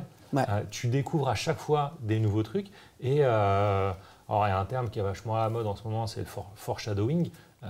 Togashi est très très fort. Je ne peux pas vous dire, faudra lui poser la question si tout ce qu'il a fait est du foreshadowing, mais en tout cas, il est très fort pour raccrocher les wagons si jamais... Cette couve-là. Quand je l'ai vu la première fois, aïe aïe aïe aïe aïe aïe aïe aïe aïe. C'est le truc le plus bizarre dans ce manga, la popularité d'Hisoka. Qui est quand même un monstre. Et puis même... Un monstre, il a tous les défauts. Je veux dire, sa place serait en prison, voire pire. Et ben, on le kiffe. Oui, non, prison, moi ça me semble bien. Hein, non, prison. À minima, c'est prison à vie, plus hôtel psychiatrique. Oui, asile, prison, quoi. Mais voilà, et donc... Vous voyez Arkham ? Bon, bah voilà. On l'a vu dans le clip, la statuette qui avale, c'était une statuette d'Hisoka. Hisoka, pareil, on parlait de cosplay tout à l'heure. Hisoka, il y a eu énormément de cosplay. D'ailleurs, un salut à Germain, le Hisoka français le plus connu dans la fanbase, qui est parti vivre au Japon. Il était tellement fan de trucs qu'il est parti vivre au Japon. Maintenant, il est champion international de flipper, donc c'est quand même très très classe. Voilà. Ah ouais. Ok. Non mal. Mais oui, non mais ok. Je prends l'info, je sais pas ce que j'en fais, mais ok. C'est comme ça. On apprend. Bisous. Il n'y a pas de problème. Donc, Hunter, ça a marqué plus qu'une génération, comme on l'a vu dans le clip. Des lecteurs, des auteurs. Là aussi, il a remis une pièce. Il nous a mis des personnages, et là, c'est très très rare, dans le même groupe, d'âges différents. On avait vu des styles, des caractères différents jusqu'à présent. Là, on a vraiment des tranches d'âge complètement différentes. On a des problématiques qui, des fois, sont évacuées très facilement, d'autres fois, qui vont rester pesantes pendant très long terme. Il a des pirouettes narratives qui sont incroyables. Pour lancer... mon arc préféré, je pense plein de gens, ça va être Grid Island, parce qu'il a construit, et puis parce qu'il y a une fin aussi, donc c'est cool. Tu peux plus facilement juger quand tu as une fin sur un arc. Le combat est serré avec Chimera Ant. Avec Chimera, j'allais dire, moi j'avoue Chimera Ant. Chimera, la fin est tellement magnifique qu'elle redonne de la valeur à tout le truc. Mais tu vois, j'ai trouvé que le début, comme il partait sur un hommage à Toriyama et à Cell, j'ai trouvé un chouïa plus de facilité sur le début des Chimera. Parce que tu avais un affect déjà qui était... Et puis, alors que Grid Island est sans... Mais la construction de Grid Island, c'est incroyable. Tu peux impossible de savoir où il va t'emmener. Alors que sur Chimera Ant, tu vas avoir une idée de ce qui va se passer, même s'il nous surprend énormément. J'allais dire, il y a quand même de grosses surprises dans Chimera Ant, mais... Déjà, il y a des surprises, et puis le moment où il veut nous mettre du pathos, il nous cueille. Il nous fait pleurer, les vannes sont ouvertes, il n'y a pas de problème. On a quand même 2-3 fervents défenseurs de Yorkshin, et je suis assez d'accord aussi quand même. C'est très dur de choisir son arc préféré sur Hunter, on va pas se mentir. Mais ils sont tous de qualité quasiment égale, je trouve. On disait tout à l'heure, il a une capacité à nous faire aimer les salopards ou autres. Alors, désolé pour YouTube, il faut que je l'enlève ça. Non, c'est bon, ils ont modifié les règles. Ok, parfait. Et il a une capacité à nous faire aimer les personnages qui sont censés être des antagonistes purs, méchants. Et quand il nous introduit la brigade, alors là, c'est même des ennemis d'un des... c'est des ennemis, littéralement. D'un des héros, et d'un des héros qui tient au cœur de plein de gens, de Kurapika. Donc, on doit les détester. Il arrive quand même à, les rendre intéressants, à nous trouver chacun des petits points d'intérêt, tu vois, petits points, et même de se dire, dans leur situation, est-ce que j'aurais pas fait pire et en fait, en vrai, très probablement. Enfin, non, je me serais fait tuer au bout de 2 pages, moi, dans leur situation. Mais non. Quand t'arriveras avec ta super banane comme ça, la schlack. Non, en vrai, comme ça nous donne déjà un petit peu, toi, ta vision et de pourquoi tu aimes Hunter x Hunter, comme ça, au moins, on est bien. Moi, du coup, je suis très curieux d'avoir, toi, ton point de vue, Yuki, sur cette œuvre, parce que toi, pour le coup, tu travailles dessus, tu vois ce que ça donne, même du côté un peu plus professionnel. Mais est-ce que toi, il y a aussi quand même ce côté lectrice fan de Hunter ? Ah oui, clairement. Enfin, moi, je suis une fan déjà depuis l'époque de Yu Yu. Donc, quand Hunter a commencé, Day One, j'avais le Jump en main et je lisais le chapitre. Et ouais, parce que Yuki, elle parle et elle lit japonais. Hein. Donc, on est jaloux. En même temps, c'est peut-être une qualité qui peut être utile en tant qu'éditrice de manga en France. Voilà. Mais ouais, et du coup, j'étais déjà une convaincue de Togashi. Ouais. Mais c'est vrai que Hunter a réussi à me surprendre alors que j'avais déjà plongé 5-6 fois dans l'univers de Yu Yu Hakusho et que sa façon de raconter les histoires, quelque part, je m'y étais habituée. Et là, Hunter, il a réussi à me surprendre dès le départ. Et tout de suite, il y a eu cette envie de savoir ce qui va se passer dans cette aventure de Gon. Et je sais pas, dès le départ, il avait amélioré sa capacité d'appel lecteur et de construire une histoire dont tu sens une construction d'univers solide derrière. Tout en ayant des enjeux constants. Et voilà. Mais je pense que ça, c'est la série entre les deux. Le passage sur Level-E. Parce que Level-E, en fait, c'est la seule série qu'il a publiée en mensuel. Ouais. Ça lui a permis de prendre peut-être plus de recul. Il faut revenir jusqu'à Yu Yu Hakusho pour développer ce côté psychologique qui s'est passé chez Togashi. Ce qu'il faut savoir, c'est que Yu Yu Hakusho, sur la fin, il n'en pouvait plus. Il n'en pouvait plus de cette série. Yu Yu Hakusho, et d'ailleurs, c'est ce qui a un peu déclenché cette fin qui est même moins appréciée, un peu plus décriée. Ce qui est incroyable, parce que la légende urbaine racontait qu'on lui imposait de faire le tournoi et qu'il a décidé, c'est bon, je le tank. Et en fait, c'est déjà avant ça. Avant même le tournoi, il avait décidé de cette fin. Parce qu'en fait, en gros, après avoir fini Yu Yu Hakusho, il a fait un doujinshi où il a expliqué tout. Il a tout balancé. Mais vraiment sans J'apprends des trucs ce soir. Vraiment sans filtre, où il raconte son état d'esprit et son état psychologique et physique sur la fin de Yu Yu Hakusho. En fait, quand tu lis ça, en fait, il était juste en burn-out, le gars. Il en pouvait plus. Et parce que, point de vue santé, ça allait plus, il n'avait pas de temps pour lui, donc psychologiquement, ça n'allait plus. À un moment, tu deviens un peu zinzin, quoi. Ouais, voilà. Et il s'est marié pendant Yu Yu Hakusho, donc il avait besoin d'un peu de temps pour lui. Et donc, voilà, il dit il y avait une 50aine de raisons pourquoi je n'avais plus envie de dessiner Yu Yu Hakusho. Donc j'ai supplié l'édito de me laisser finir la série. Et donc, en fait, vers la fin de l'arc Sensui, on lui dit « Ok, tu peux t'arrêter, mais tu dois faire encore X chapitres. » Ah oui, d'accord, ok. Voilà. Et donc, dès le moment où il a eu le go, il a commencé à faire des croix sur son calendrier, tellement il avait envie d'avoir fini cette série. Ah ouais, à ce stade-là, quoi. Ouais. Et il a annoncé à ses assistants, plus de 6 ou 8 mois avant, comment ça allait se terminer. Les assistants, ils sont comme nous. Hein, Bien sûr. Ils travaillent, mais ils sont aussi fans. Donc eux-mêmes ont été surpris. Ils disent, pourquoi, comment ? Et une des raisons pour laquelle il voulait arrêter Yu Yu Hakusho aussi, c'est parce qu'il disait « J'avais fait le tour. J'avais raconté tout ce que j'avais à raconter. J'avais développé tout ce qui était possible de développer avec ces personnages-là.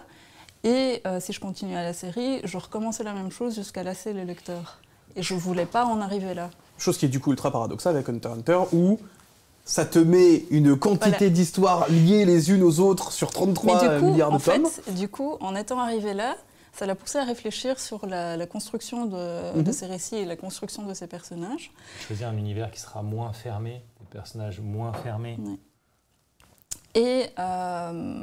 Et aussi de se dire, en fait, il faut que je me lâche un peu plus sur ce que je crée et ce que je dessine, parce que sinon, à un moment, je vais me retrouver dans le même état que sur la fin du New York Show. Et donc, du coup, est-ce que c'est à travers notamment ce genre de choses-là que, en fait, Hunter x Hunter devient peut-être beaucoup plus, comme je le disais, verbeux. Enfin, en fait, j'ai trop l'impression que quand on dit verbeux, c'est forcément péjoratif, mais... Il avait déjà quand même des moments où il écrivait beaucoup, faut pas oublier. Il a fait des études littéraires. Bien sûr. Il voulait devenir prof et tout, donc ça rejoint ça. Il a un imaginaire qui est plus grand que lui, qui est plus grand que nous, qui est incroyable. Il a presque trop d'idées par rapport à ce qu'il peut. Et comme il est super exigeant envers lui-même, on revient sur le fait qu'il n'y ait pas de correction ou autre. Bien sûr. Je pense que quand il a envie de raconter 75 idées, il ne va pas dire « j'ai la place pour en mettre que 50 ». Il va se démerder pour raconter les 75. Et en fait, du coup, après New York Show, il a dit « laissez-moi faire ce que j'ai envie ». Parce que là, j'en ai un peu marre. Et sur Level Up, il s'est lâché. Il a vraiment fait ce qu'il avait envie, comme il avait envie, presque. Parce qu'à la base, il voulait faire une histoire sans personnages récurrents. C'était censé être une série chorale où c'était à chaque fois des personnages différents. On lui a quand même dit, ce serait quand même bien que tu qu'il y ait un perso, quoi. Ouais, bah oui. Voilà. Le souci d'identification, tout ça. Ça, il n'a pas eu le choix, mais pour toutes les histoires qu'il a racontées dans Level Up, c'était j'ai envie de raconter une histoire avec des kaijus dedans, hop, je te fais une histoire avec des kaijus. Et il s'est lâché, il a eu plus de liberté, il a eu plus de possibilités pour raconter ses histoires, pour bien sûr. Ça. Et du coup, je pense effectivement que ça lui a ouvert les chakras pour développer quelque chose de différent de Yu Yu Hakusho pour la série suivante. C'est de te dire que c'est son œuvre de la maturité. Alors qu'avant, c'était déjà un truc incroyable et qu'il n'était pas encore à ce recul, à cette... Donc du coup, pour toi, en fait, d'être Level E, c'est l'œuvre de la maturité pour Togashi. C'est le marqueur. Et Hunter x Hunter, on va dire que c'est le moment où il sublime tout ça et c'est son point d'orgue. On ne sait même pas, parce que ça se trouve, il va finir Hunter un jour et il fera un truc encore meilleur. Donc dire son point d'orgue, je ne sais pas, mais c'est en tout cas à l'heure actuelle. Un truc grandiose qui a explosé toutes les limites. Ok, tout intéressant. Bon, alors justement, parce que c'est quand même l'une des raisons de ce pourquoi on fait ce live, c'est donc du coup la sortie quand même de ce tome numéro 37, qui est arrivé chez nous tout fraîchement, avec d'ailleurs... il est où? Il est passé où le... Bah non, il est pas là. Non, tu l'as pas là? Attends, on l'a perdu. Alors attendez, parce que là on a... Ah pardon, il est... Tu voulais le garder pour toi? Peut-être. Il était prévu dans les lots, mais on l'a enlevé. Vous voyez là. Attendez, ça va aussi, moi je vous présente le truc, faut bien que je reparte avec un truc.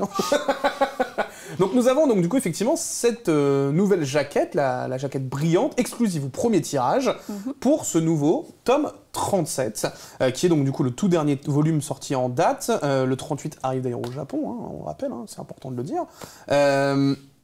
Il a été prépublié au Japon. Oui, il a été prépublié, bien sûr. Bien sûr.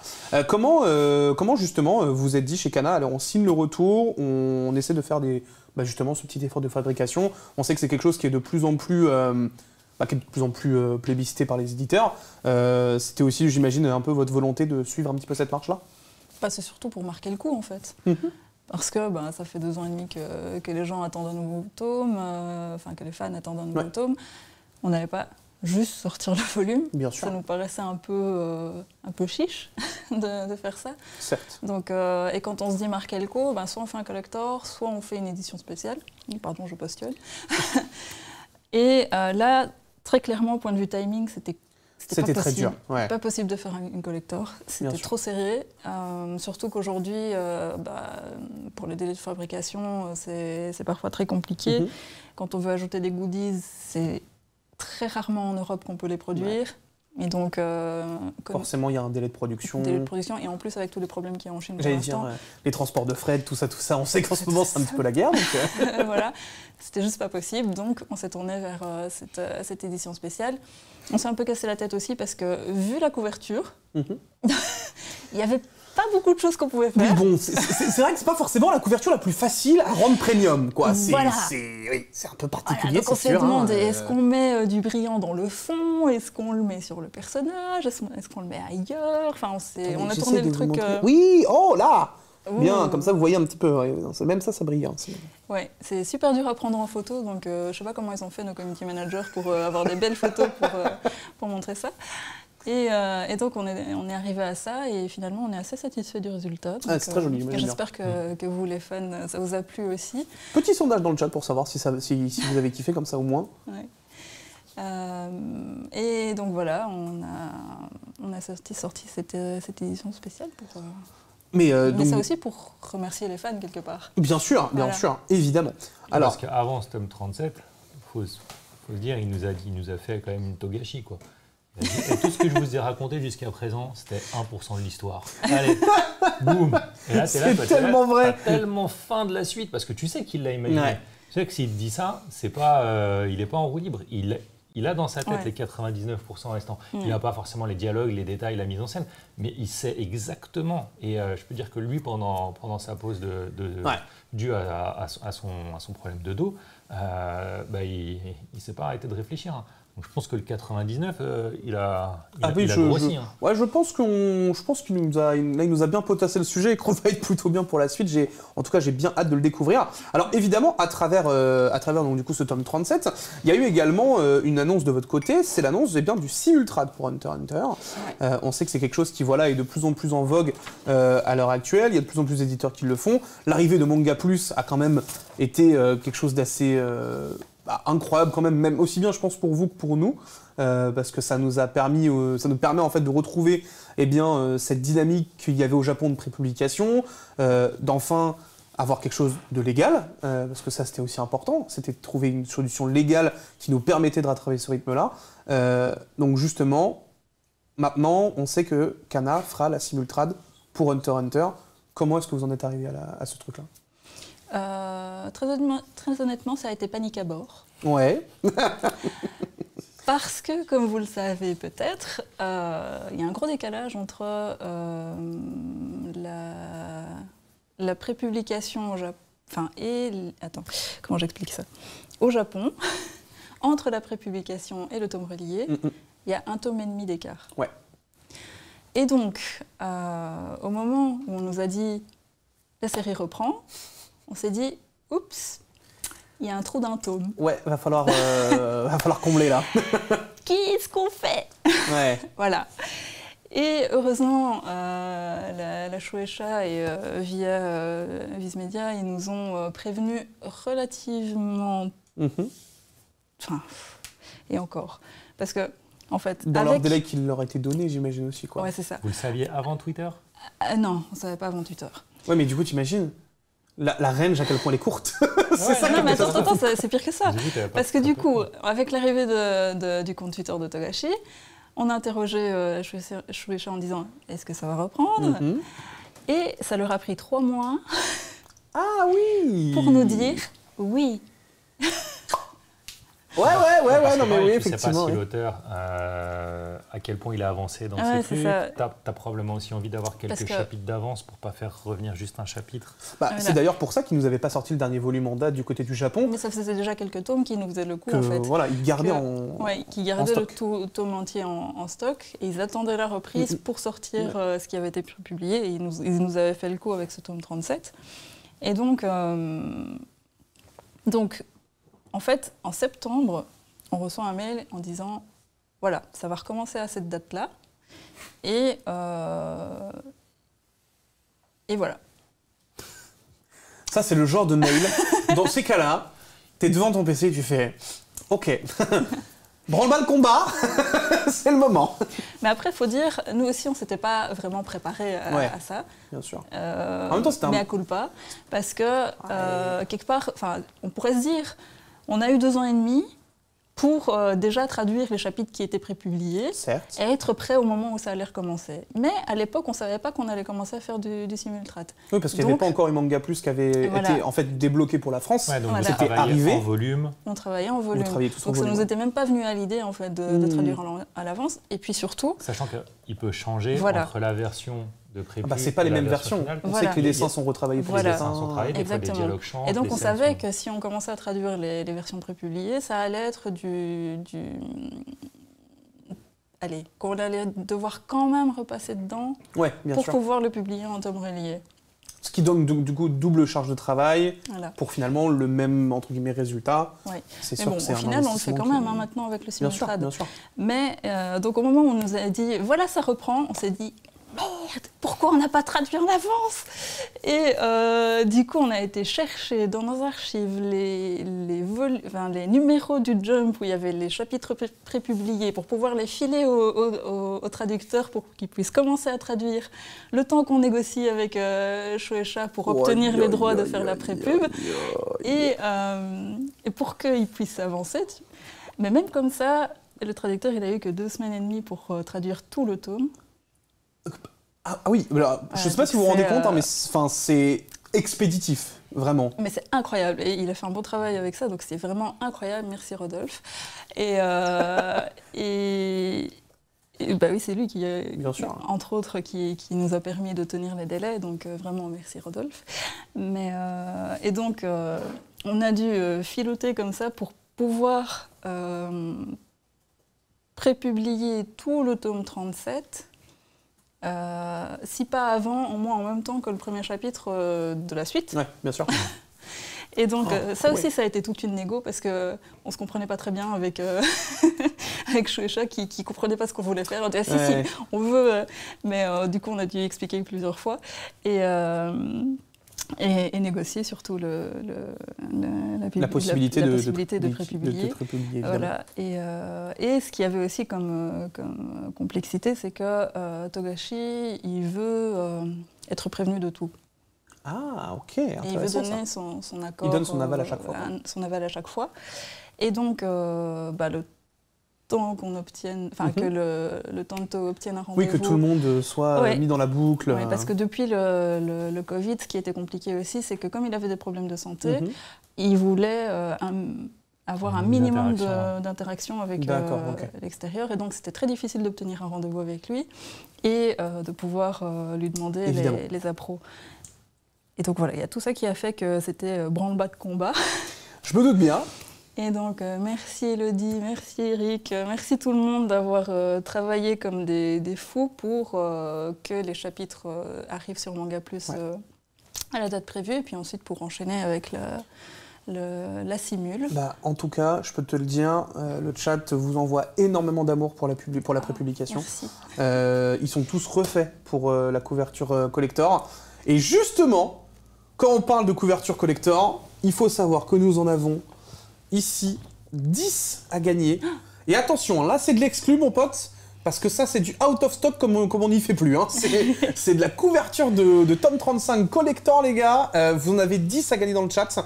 Je laisse évidemment les éditions Kana vous mettre les informations dans le chat pour pouvoir participer. Mais regardez à quel point elle est magnifique cette couverture de tome 35. Pour vous dire, je ne savais même pas qu'il y en avait eu de celle-là, donc je la trouve absolument somptueuse. Donc voilà, n'hésitez pas à participer. Ça, c'est de la petite exclue, mon pote.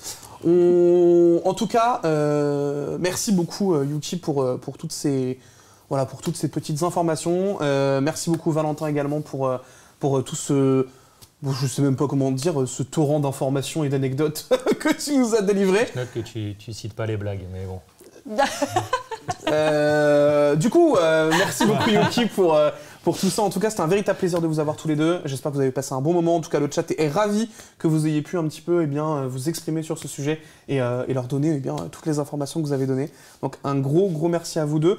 Va y avoir un petit temps d'attente parce que nous avons le prochain invité qui arrive, histoire qu'on se prépare. Parce que là, vous allez voir, il y a 2-3 petites annonces. À tout de suite.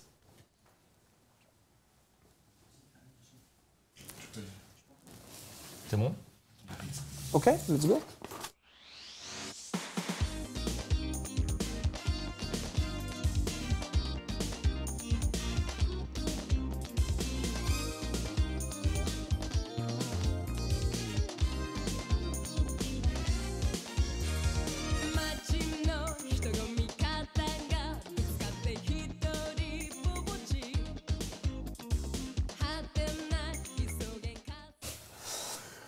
Et messieurs, dames, nous sommes de retour après avoir installé un petit peu notre très cher Pascal, justement, qui va se présenter. J'espère que tu vas bien, Pascal. Oui, mais qui es-tu? Je sais pas qui je suis encore, mais... Si, tu sais, si, arrête. Pascal, né à Bréanty de Bellancourt. Pas encore. Je ne suis pas encore né, je vais arriver. Ça, c'est un peu du Togashi. Je m'appelle Pascal, je travaille chez Microids et je suis brand manager. Donc je m'occupe aussi de Microids Records, qui est un éditeur assez jeune et qui a repris en son nom une partie du catalogue de Kana Music. Et dans mon ancienne vie, j'ai été responsable production, j'ai fait le doublage de Hunter x Hunter, la nouvelle série. Toutes les voix. Je ne savais pas donc ça, là, monsieur Didon. On va pouvoir en Tu peux faire Hisoka? Non, c'est pas vrai. J'ai juste choisi le casting, participé aux traductions, à l'éditorial, bref. Et puis on a sorti les DVD, les Blu-ray chez Kana Home Video à l'époque. Togashi, il a fait du doublage dans Hunter x Hunter. Ouais, 2 personnages. Oui. Mais on nous, on n'avait pas de quoi le remplacer. T'étais pas encore là, donc je ne pouvais pas te demander. Dis donc, Pascal. Qu'est-ce que... Mais que se passe-t-il, Pascal? Donc, voilà.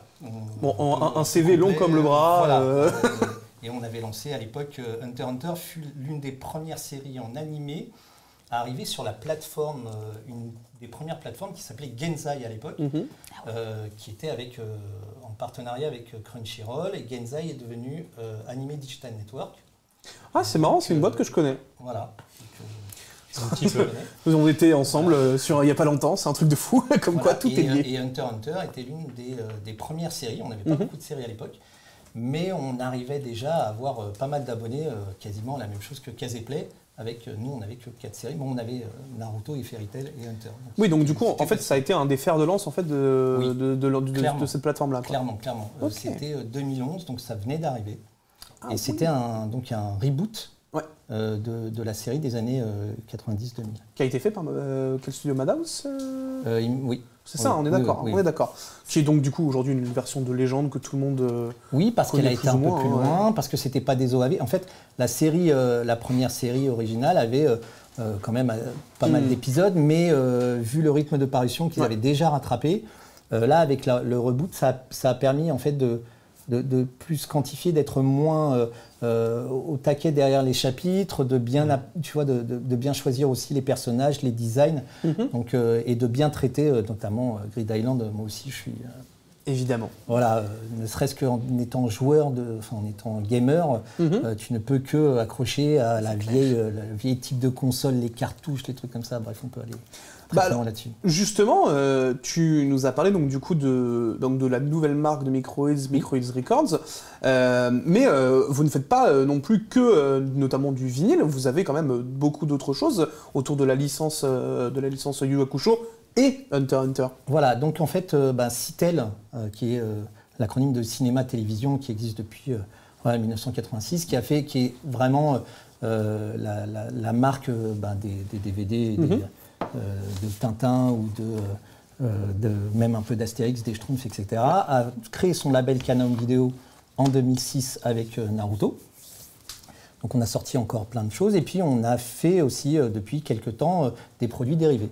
Donc on a sorti Kana Music avec les premiers vinyles, dont le premier vinyle qui était One Piece Stampede. Et puis on fait aussi d'autres produits dérivés. Il y a eu un jeu de société Hunter x Hunter qui est sorti l'année dernière.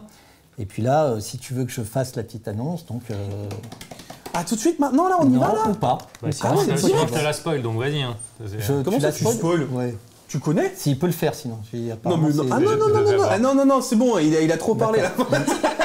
Donc voilà, on crée un peu de... Voilà, on crée tout autour de l'univers de Hunter x Hunter, pas mal de choses. Et puis, dans le giron de Microids, vous avez donc en effet, à part le jeu vidéo, donc du DVD, du jeu de société, et puis on a aussi la société Plastoy, qui fait des figurines. Donc tout à fait. Voilà, et il va y avoir encore plein d'annonces là-dessus, de belles annonces, pas forcément autour de Togashi, mais ça pourrait arriver. Voilà, et donc on va arriver donc à une prochaine... Voilà. Mais vas-y, sors-là, vas-y, dis. D'accord, si tu veux. Vas-y, fais-nous rêver, de toute façon, c'est le moment. Je vous préviens tout de suite, c'est une maquette qui ne bougera pas d'ici, mais on va sortir donc des puzzles. Ah oui. Autour de la série. 1000 pièces. Quoi? Oui, 1000 pièces. Ah ouais. Donc ce n'est pas juste voilà, un truc d'enfant, c'est bien un truc pour les fans. Oui, si tu veux. Je vais faire la... Voilà. Ah, oui, c'est le... Bonjour madame. Bonjour. Je suis très fan. Bonjour. Qui a le jingle du juste prix là? Voilà, non, là c'est téléachat. Téléachat, pardon. Elle a le plateau tournant, là, c'est voilà. lui qui tourne.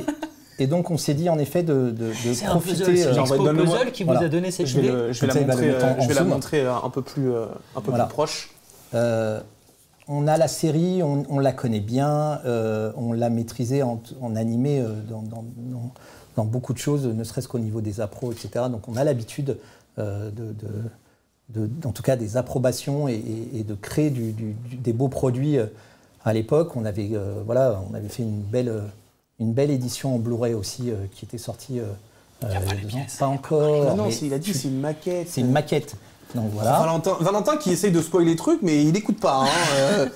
Et donc ça sera le démarrage. Voilà, ça sera le démarrage d'une nouvelle gamme chez Microids, voilà, autour de puzzle. Nommé K-Puzzle du coup. Pardon. Nommé K-Puzzle. K-Puzzle, voilà. Pour l'instant, c'est le label qui sera utilisé.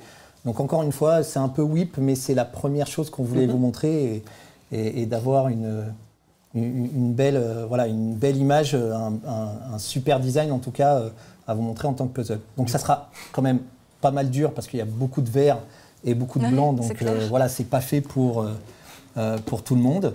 Mais le visuel, voilà, on trouve qu'il en jette. Ah, il est cool, du coup, plein de questions, parce que je me suis vachement intéressé à la problématique des puzzles. Oui. Toujours pas publié mon article dessus, mais ça arrivera un jour. Ça va pas tarder, oui. Vous allez faire des puzzles pleins ou avec des pièces transparentes Alors pour l'instant, on a démarré. Déjà, il faut qu'on voit si le marché accepte, tu vois, bien sûr. la plupart des choses. Hunter x Hunter était pour nous, voilà, une des licences phares séries qu'il fallait mettre en avant. Ouais. Après, tenter une expérience, tu vois, de nouvelles formes de puzzle 3D ou de choses. Ça, c'est toujours en cours de réflexion parce que on essaye énormément de choses et on voit. Mais en tout cas, pour être très rapide, pour sortir au mieux, pour en tout cas aussi avoir une approbation qui suit, on a décidé déjà d'avoir un visuel qui est légèrement différent, un peu composé, où tout le monde retrouvera un personnage qu'il souhaite, avant de démarrer de l'effet. Mais ça ne va pas tarder. On est déjà de toute façon en train de réfléchir à un autre puzzle. Est-ce que tu as déjà peut-être une idée du prix qui est proposé? Alors pour l'instant, on est aux alentours de 20 €. Donc tu vois, très sobre parce que c'est un produit à licence et parce qu'il y a des royautés. Oui, il y a quand même des royautés, voilà, des choses comme ça. Mais voilà, la boîte sera un peu, tu vois, elle est un peu premium, elle a un truc un peu différent. Encore une fois, c'est une maquette, ce n'est pas du tout le produit fini. Non, là, c'est pas le produit fini, mais il se rapproche. Voilà, et donc c'est vraiment ce qu'on tente d'aller vers ce type de produit. J'ai une autre question. Et du coup, on le trouvera où?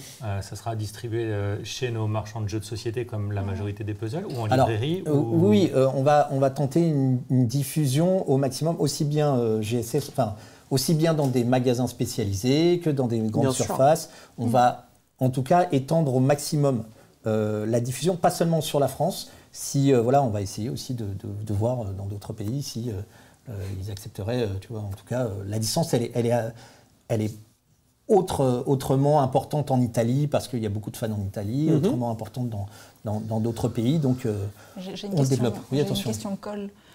Attention, vas-y. Je ne suis pas responsable, Pascal, tu ne m'en veux pas. Oui, non, mais elle est à côté de moi.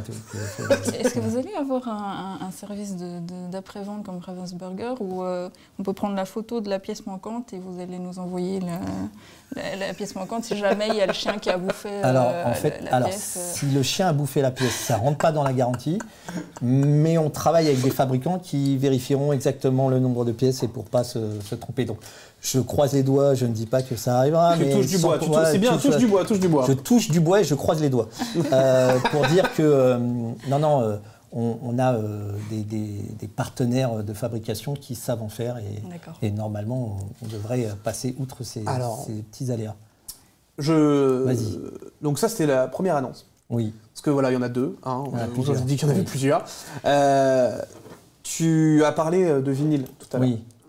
Mais je crois que tu as un truc dans ton sac. Alors, on a un truc à faire gagner. Mais Bon. c'est à faire gagner en plus. Ouais. Ah oui.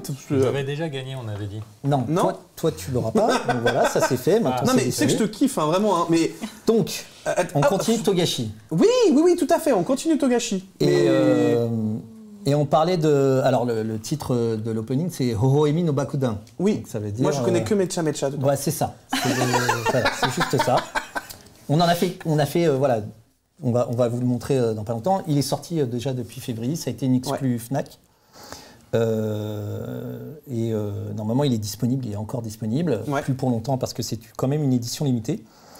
Et on est très, très fiers donc, de vous montrer ce double vinyle. Elle est magnifique. Voilà, avec un petit effet de... Tiens, vas-y, donne. Je vais la montrer. Tu vas pouvoir l'ouvrir. T'as vernis sélectif. Ah bah là c'est... Vous voulez de la fabrication premium? Ah bah là, Voilà. vous en avez, hein, les potes. Là, c'est vraiment vernis sélectif, bien épais comme il faut. Je vais essayer de vous sortir... Tu peux les sortir, j'ai fait exprès. Alors, les bien sûr, le vinyle qui sera gagné sera un vinyle neuf. Hein, bien sûr. Là, c'est vraiment un produit d'expo, entre guillemets. Quoique, si vous ne le savez pas, mais quand vous achetez des vinyles au Japon, ils ne sont pas blistés. Ah ouais? C'est vrai? Ça, c'est un truc de ouf, ça.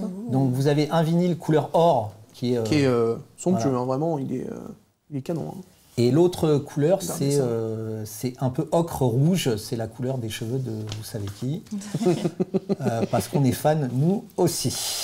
Mais moi perso, je suis plus fan de l'autre. Oui, on sait, je suis désolé. L'autre version.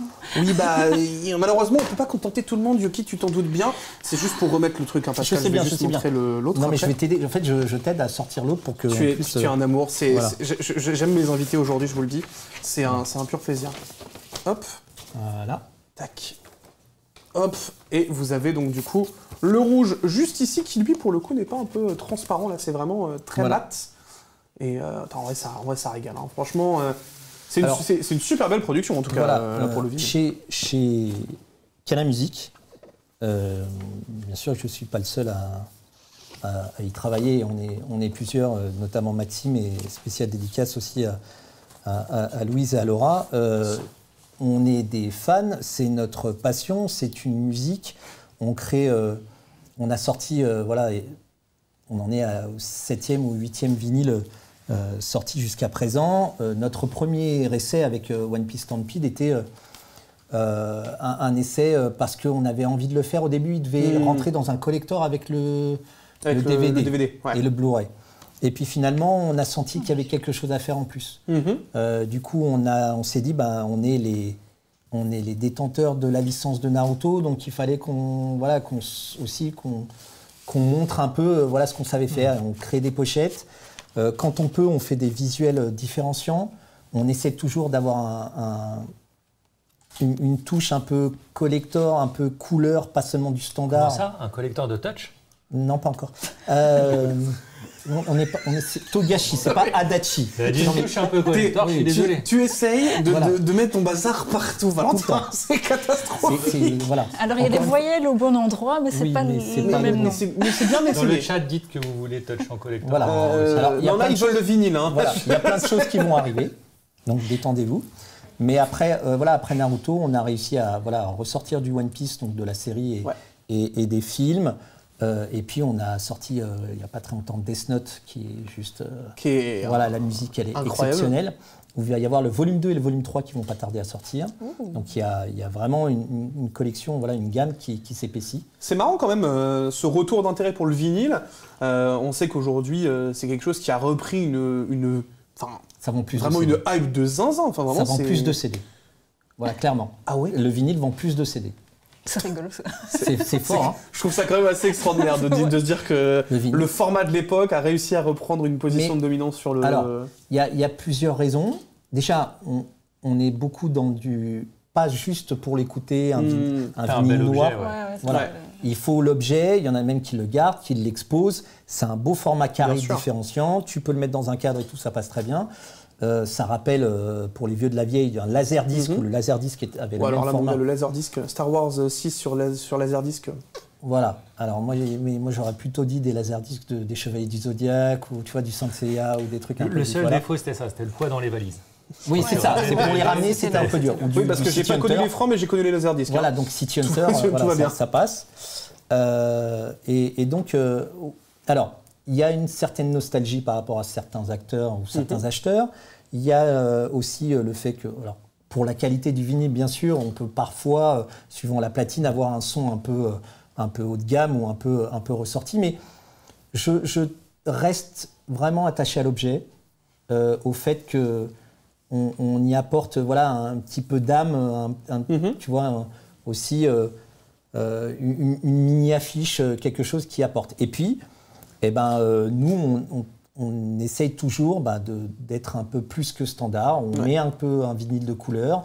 On va chercher aussi des séries dont la musique nous a plu et qui n'est pas forcément à l'écoute ou dans l'inconscient collectif. On va sortir...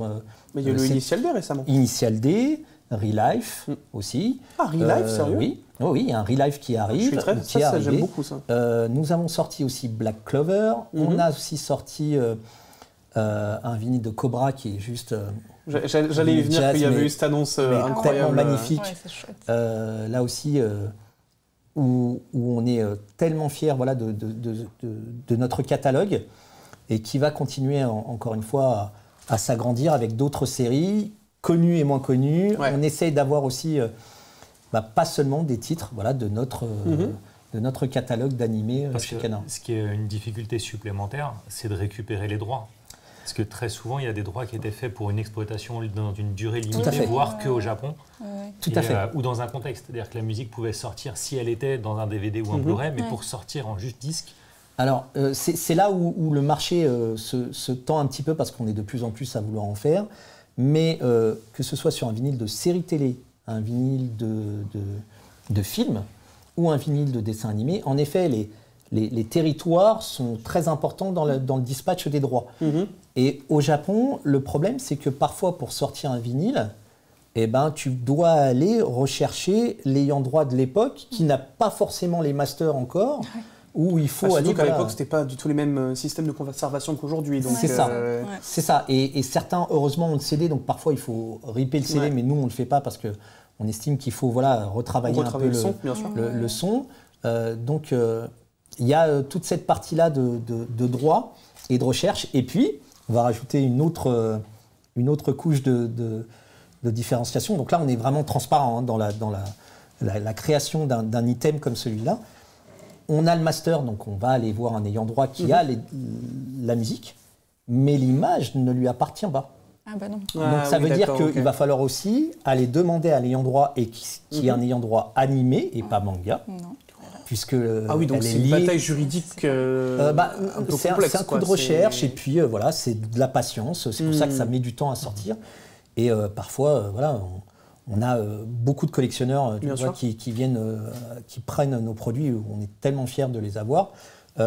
Et ça dépasse les frontières. Donc c'est pour ça que c'est aussi très important de créer un beau produit. Et sur une licence qui a déjà dépassé les frontières et connu une deuxième vie, notamment le Goldorak chez vous en jeu vidéo et en BD, ça serait possible d'avoir des visuels qui soient tirés de l'adaptation BD chez Kana Classique, ou est-ce qu'il faut vraiment rester donc sur une version animée japonaise? Donc, en effet, tu complexifies le...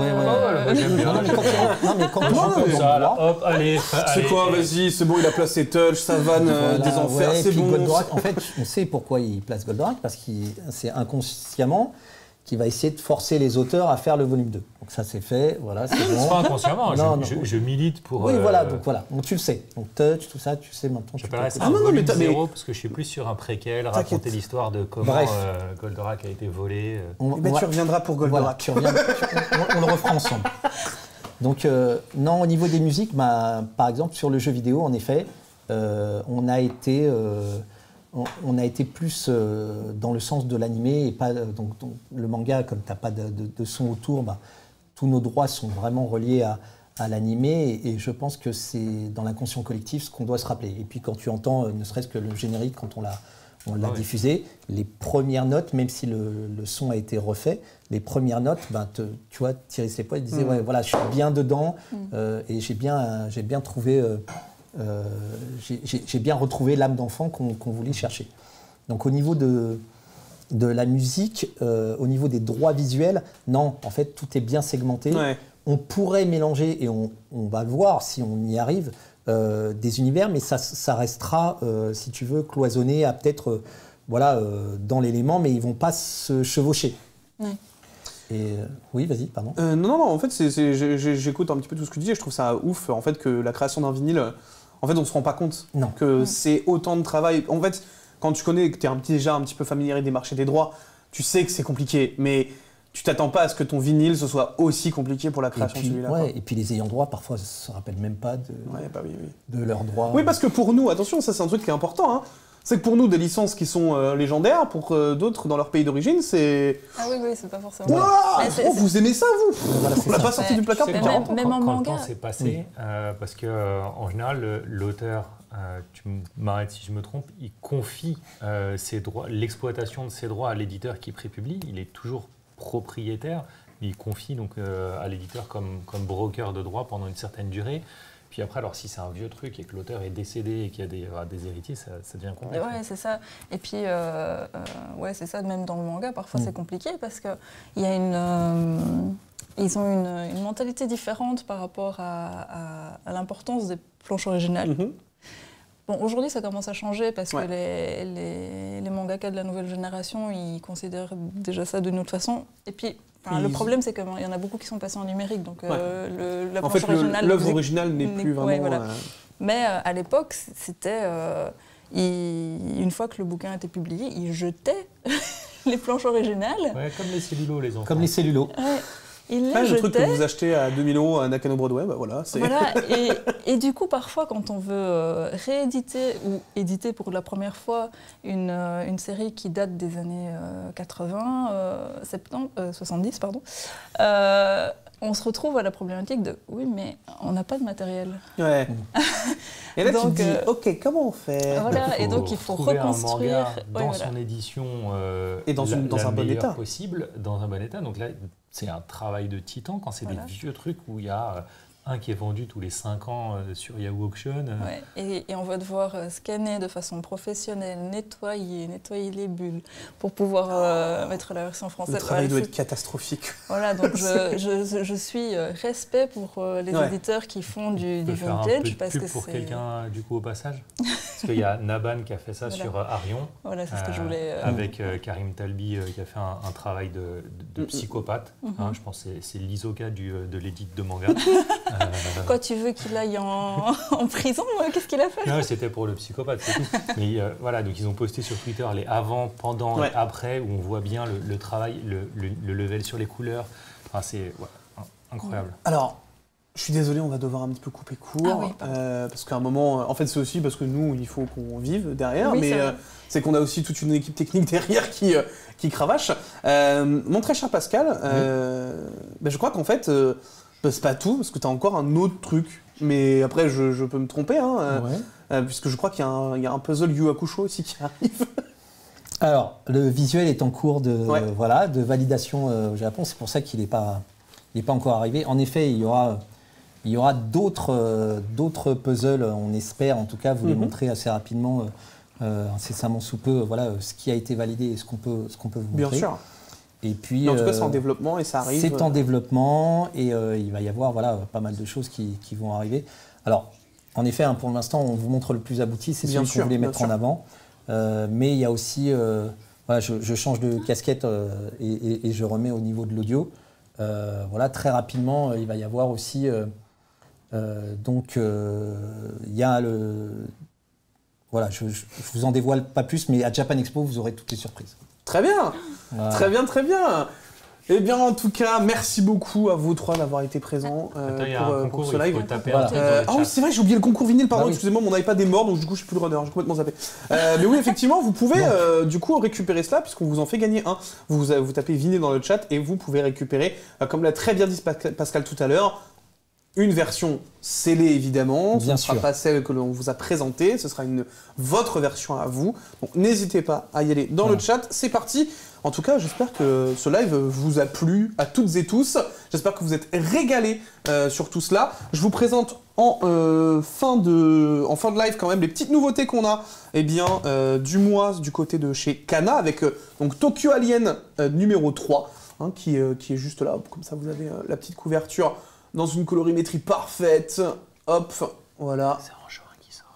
Franchement, la jaquette en envoie. Vous avez ensuite Sakura Saku avec un tome 1, tout simplement le retour de l'autrice de Blue Spring, qui va vous régaler, un petit shoujo bien sympathique. Nous avons ensuite Boys Abyss avec son nouveau tome. Attention, là cette fois-ci on rentre dans quelque chose d'un peu plus vénère, hein. Là on quitte un peu le shoujo ou autre, on rentre dans quelque chose d'un peu plus averti, tome 3. Et ensuite nous avons évidemment...